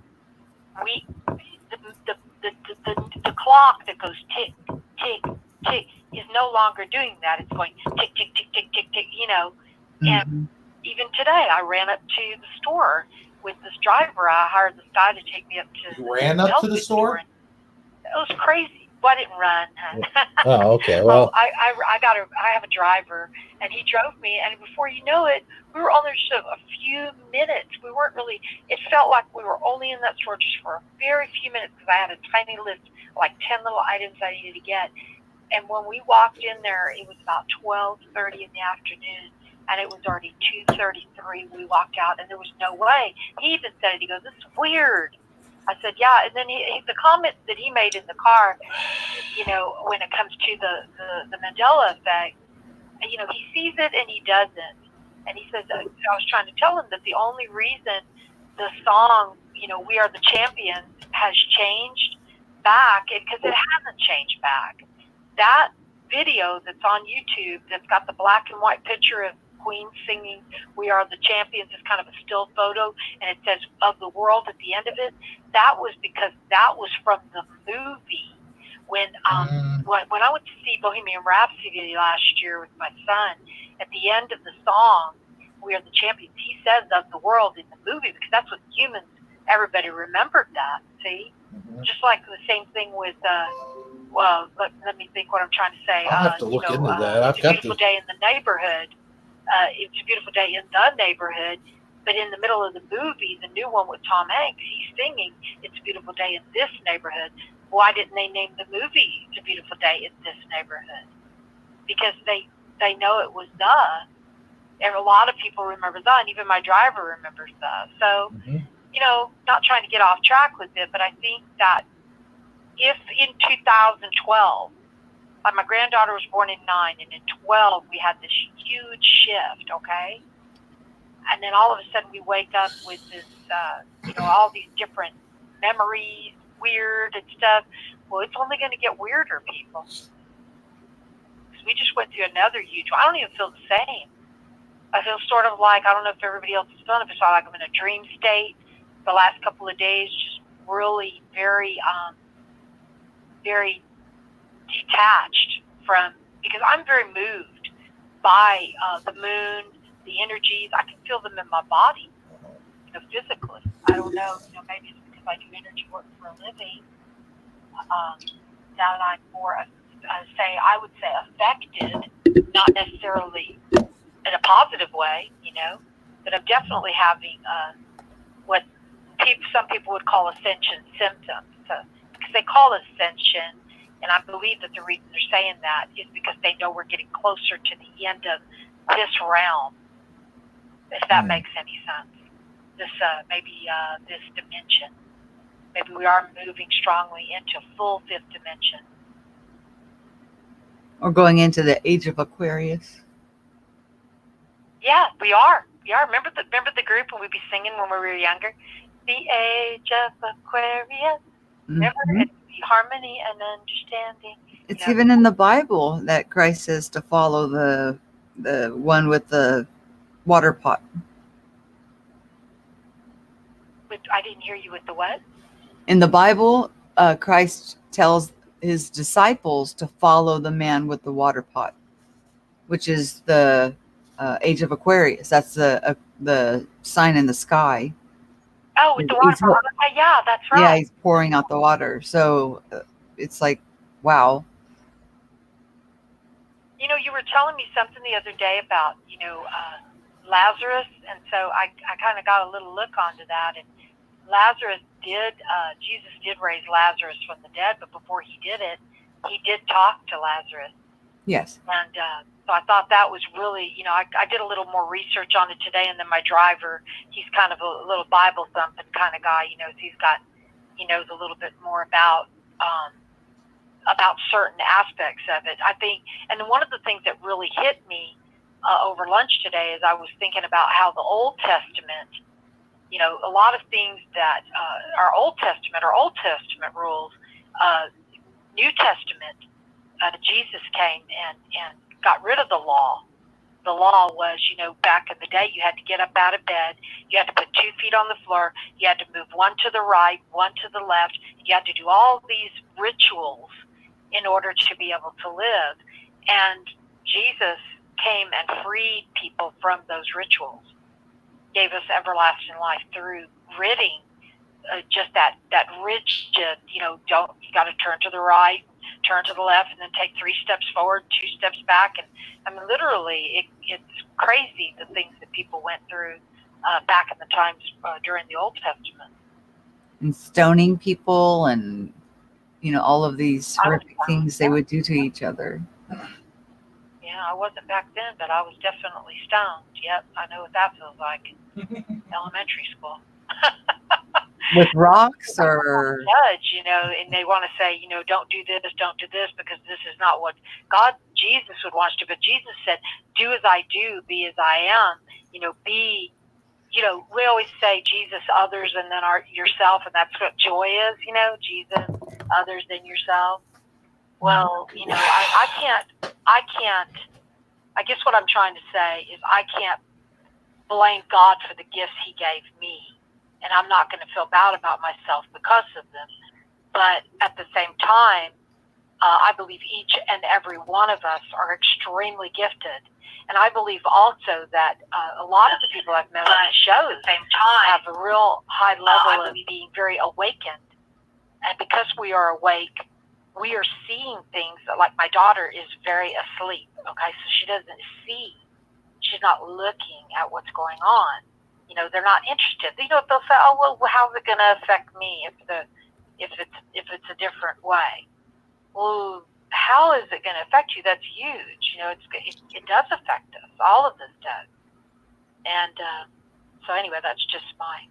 And that touches back on what Noble was talking about on the observer. How the outcome is by the observer, meaning it could be taken in any direction depending on who's observing it and how they're observing it. So, yeah, we went for full circle on that one too. That brought me to what I was thinking about talking to y'all about was auras, and I was watching the other night. I was watching when I was watching the movie. I think it was when I was watching Mandela Effect, a commercial came up for this one site that's on YouTube, and he talks about auras a lot. But doing energy work, I do work with auras. And did you know that when you get so in touch with your own aura, like I can have a client come to me, and I will know immediately what that person is like with their inside. Inside. Not that I'm judging them. I'm talking about just feeling their aura. Is it a good aura? Is it a bad aura? And I don't believe in really good and bad. It either is or isn't. It's either more of a vibrating at a negative energy or vibrating at a more positive energy. I don't like to say people are negative or positive. It's just their energy vibrations is where they're at. Like, what classroom are they in? You can feel it. Saji was talking about that when he was talking about the technologies, mimicking man and stuff, and how to discern, if you're talking to a robot or if you're talking to an actual living being, and if they're being authentic or, so yeah, there's been a lot covered tonight, Hebrew. And that was another thought that I had about that when y'all were saying that on the show, that about that, that you can go on, like, say, a date site or whatever, and they've got fake people. But did you know that you can look online and find that there are groups of actually fake people? They're not even real people. They're just like computerized that look like a real person. I'm sure that I would be able to sense immediately if somebody was, because I can tell, like, if I'm on the phone, just having a regular conversation, and within that few seconds, the person starts watching their TV or reading a book or doing something else, I can feel their energy leave me within seconds. And I'll say, hello, are you still there? And they're like, oh yeah, I'm listening. But I already sensed it and felt it right in my heart chakra, like right in between my chest. I can feel it. And that saves me too, because when I book with my work, I can discern. Usually I can have good discernment on what type of people that I'm going to actually work with or take as either through life coaching or even massage therapy. It's a gift, but I can't say I'm happy with it, because I have had to learn how to balance myself, and I tend to be a very strong hermit because of not wanting to be in public places a lot, That picking one's up edgy. tons of energies from other people. You know what I'm saying, right, Michelle? Sorry, I was muted. Yes, I'm following you. Yeah, I didn't know what happened to you. I'm here. I'm still I'm here. sure that you're very gifted in the way of sensing people's energies. I can tell that about you right off the bat. Yeah. Well, thank you. That was sweet. Thank you. Well, it's hard to live like that because you work from your heart. You feel things more deeper. You're sensitive more. But that sensitiveness, people are all going to awaken to that. People are going to start becoming more into their empathy side of their, having more empathy, having more sensitivity, because we are going to move into that age of Aquarius. And that age is a time of peace and love. And you can't have love unless you can feel what another person's going through. You can't just keep going by, remember, like even the Bible says, the Bible will disappear. You better have the Word of God in your heart. And when I say the Word of God, I don't believe in the gospel as anything other than love one another. I don't believe the gospel is judging somebody else's belief or saying yours is right or wrong, but just basically, what was the gospel? The gospel was preached to love one another. That's it. There's nothing else to it but that. It's so simple, and we make it so hard. We really do. All humans, even me at times. I have a theory for you. You were mentioning about when Jesus said something about the water. Was it a water pitcher? Whatever it was. Something. Yeah. And there's some of that. You see something in the stars in reference to that. What if, I think it's more likely that, and there could be definitely possibilities I have no idea about, many of them, but to me, I think it's more likely that Jesus spoke something, because he said it, then it was, and that his words are pretty strong, or if he wants them to be, and because of that, that's the way the stars look. That the stars are a flourishing or representation or manifestation of Jesus' words, and that they changed, those stars changed in a Mandela effect like manner, where now it's always been like that, right? Not saying they moved, they didn't move, they just, that's the way they are now, because he spoke that, and the stars are reflecting what he spoke, right? I think they were supposed to find the guy with the pitcher, and he will lead them to where the Last Supper would be. Yeah, could be. I'm just saying, like, if there's something like that. That's how I remember it, but I could probably look at it now, and it could be something completely different. Yeah, I just think there's a lot of sort of almost chicken and egg scenarios, and we can't. You got to be careful not to assume certain things of what came when, or what come first, or what caused what. Or is there a third or fourth different possibility of a cause, and both are consequences of that? I hear a lot of assumptions everywhere throughout the world, and of course, especially the conspiracy world or the internet world. But yeah, there's always the possibility of things that we don't know about, or options that we don't know about. What did come first, chicken or the egg? What came first? I would think chicken. Maybe it always was. I mean, you have to have a chicken to lay the egg. So, I mean, but that is part of the paradox.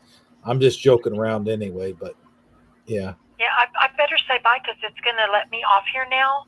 And, I'd like to come back on and maybe call in again another time and talk about some of the things that are astrologically taking place over the next few months. Up and from now until March, we're going to have some roller coaster energy.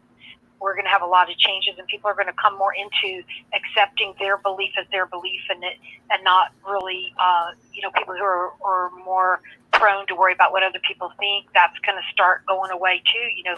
People are going to know exactly what they're wanting to do with their life, because the way the world is, the stars are setting, and the things that are changing. So anyway, but I guess I should say goodnight to y'all. I'll just listen in. Don't forget to play your Taco Tuesday music before we end, because I just love it. Get that macho dancer out there. Who was nice talking to everybody, and Well, thank you. It was nice hearing from you. Good call, Vivian. Thank you. Hey, good night, Vivian. okay, all right, bye-bye. Bye. Well, yeah. Great call. She pretty much touched on everything we talked about. Yeah. Yeah. That call was like a match made in space. Ha ha ha. You caught me on my vaporizer there.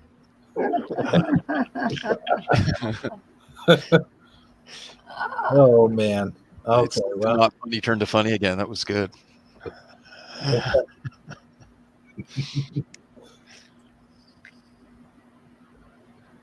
speaking of vaporizers, I think we should go ahead and vaporize the show. You're slick, but But you got to dance us out. Oh man, do I got to play that? Okay, I will. It's so funny. Noble, did you get to see it? no. Okay. See, someone didn't get to see your Taco Tuesday intro. Yep. So I guess you're also do an outro. He's in for a surprise then. It's Nacho. It's Nacho's. It's Macho Randy Savage's cousin, right? Yeah, Not like that. Is the outro when you do it all backwards or Oh my turn gosh, around to do it? Oh, can you play it backwards? It would still be cool. Can you do that? No, not too easily. Darn it. No, we wouldn't hear the music right or anything. I mean, you can scroll it backwards, on your thing, but we wouldn't get any sound. And he needs the full effect. He deserves it. He needs a good laugh. Laugh our way in, laugh our way out. Well, I got everything set up. I'd just like to say for everyone who tuned in tonight, thank you for stopping by. And I'm gonna go ahead. You know what? Before I do that, I need to give this room one final shout out because we did. All right. People popping in while we were talking. Fizzy popped in, and I'll give her a shout out here in a second. But let's start down the list. XO Silly, I think that's how you say her name. She was here tonight. Abernany no Skinnathal. I always have trouble with that name. Let's see here. Of course, Vivian, the Truth Will Set You Free was here. Dark Wolf's Den in the house tonight. Of course, Noble, our special guest. Fizzy Pop was here. Was she? I didn't catch that. I just like doing that, so just saying. Even if she wasn't here, I'd probably do that anyway. Michael Fontaine was here. I think he's still here. They're still here, I guess. And let's see here. If I missed anyone, I do apologize for that, but I had to scroll way up just to get those names. So thanks for stopping by, and we'll see you on our next Taco Tuesday. Anybody with last thoughts before I go away? Miss, thank you, everybody. And thank you, Noble, for sharing what you shared. I always like it when, you do your homework and share your findings. I appreciate it. Thank you. It's been a pleasure. Sag, you're always a hoot, and Hebrew, you're the man. Well, I think that settles that. I'm a hoot, and you're the man. And I like Taco Tuesdays. It's fun. We have fun. This is good. Noble, will you come back? Oh, I could drop in sometime again. You never know. Yeah, it's been a pleasure having you. I'm glad it's the first time you and I have ever been on the show at the same time. No way. Right. First time I've been in a chat. There's no way it has been. You're amazing. I've been on the show once or twice with you. No. Well, only when I see you as a cell phone. What was this? There we go. Oh. Sorry about that. Oh, you'll see that after. Yeah, that's your thing after we close up here, which will be pretty funny. Great. All right. Well, thanks for having me on. It's been wonderful. Yeah, thanks for being on, man. You gonna stick around after the show, or you got to go? I'll be here for a couple minutes. He's gonna stick around. He wants to see that. Well, no, I mean, you know how we do our, you know. Anyway, for all of us here at Taco Tuesday, here's the Macho Man to play me out. Macho? Yeah, I'm right here. Okay, well, been nice being on the show, and I just want to say one thing. Good night, everybody, and here's my cousin, Nacho Man. Oh yeah. Oh, I guess it would help if I screen shared there, wouldn't it? Oh, yeah, I guess I better do that. Okay. Good night, everybody. Where is it? Oh, here we are. All right. Good night, everybody.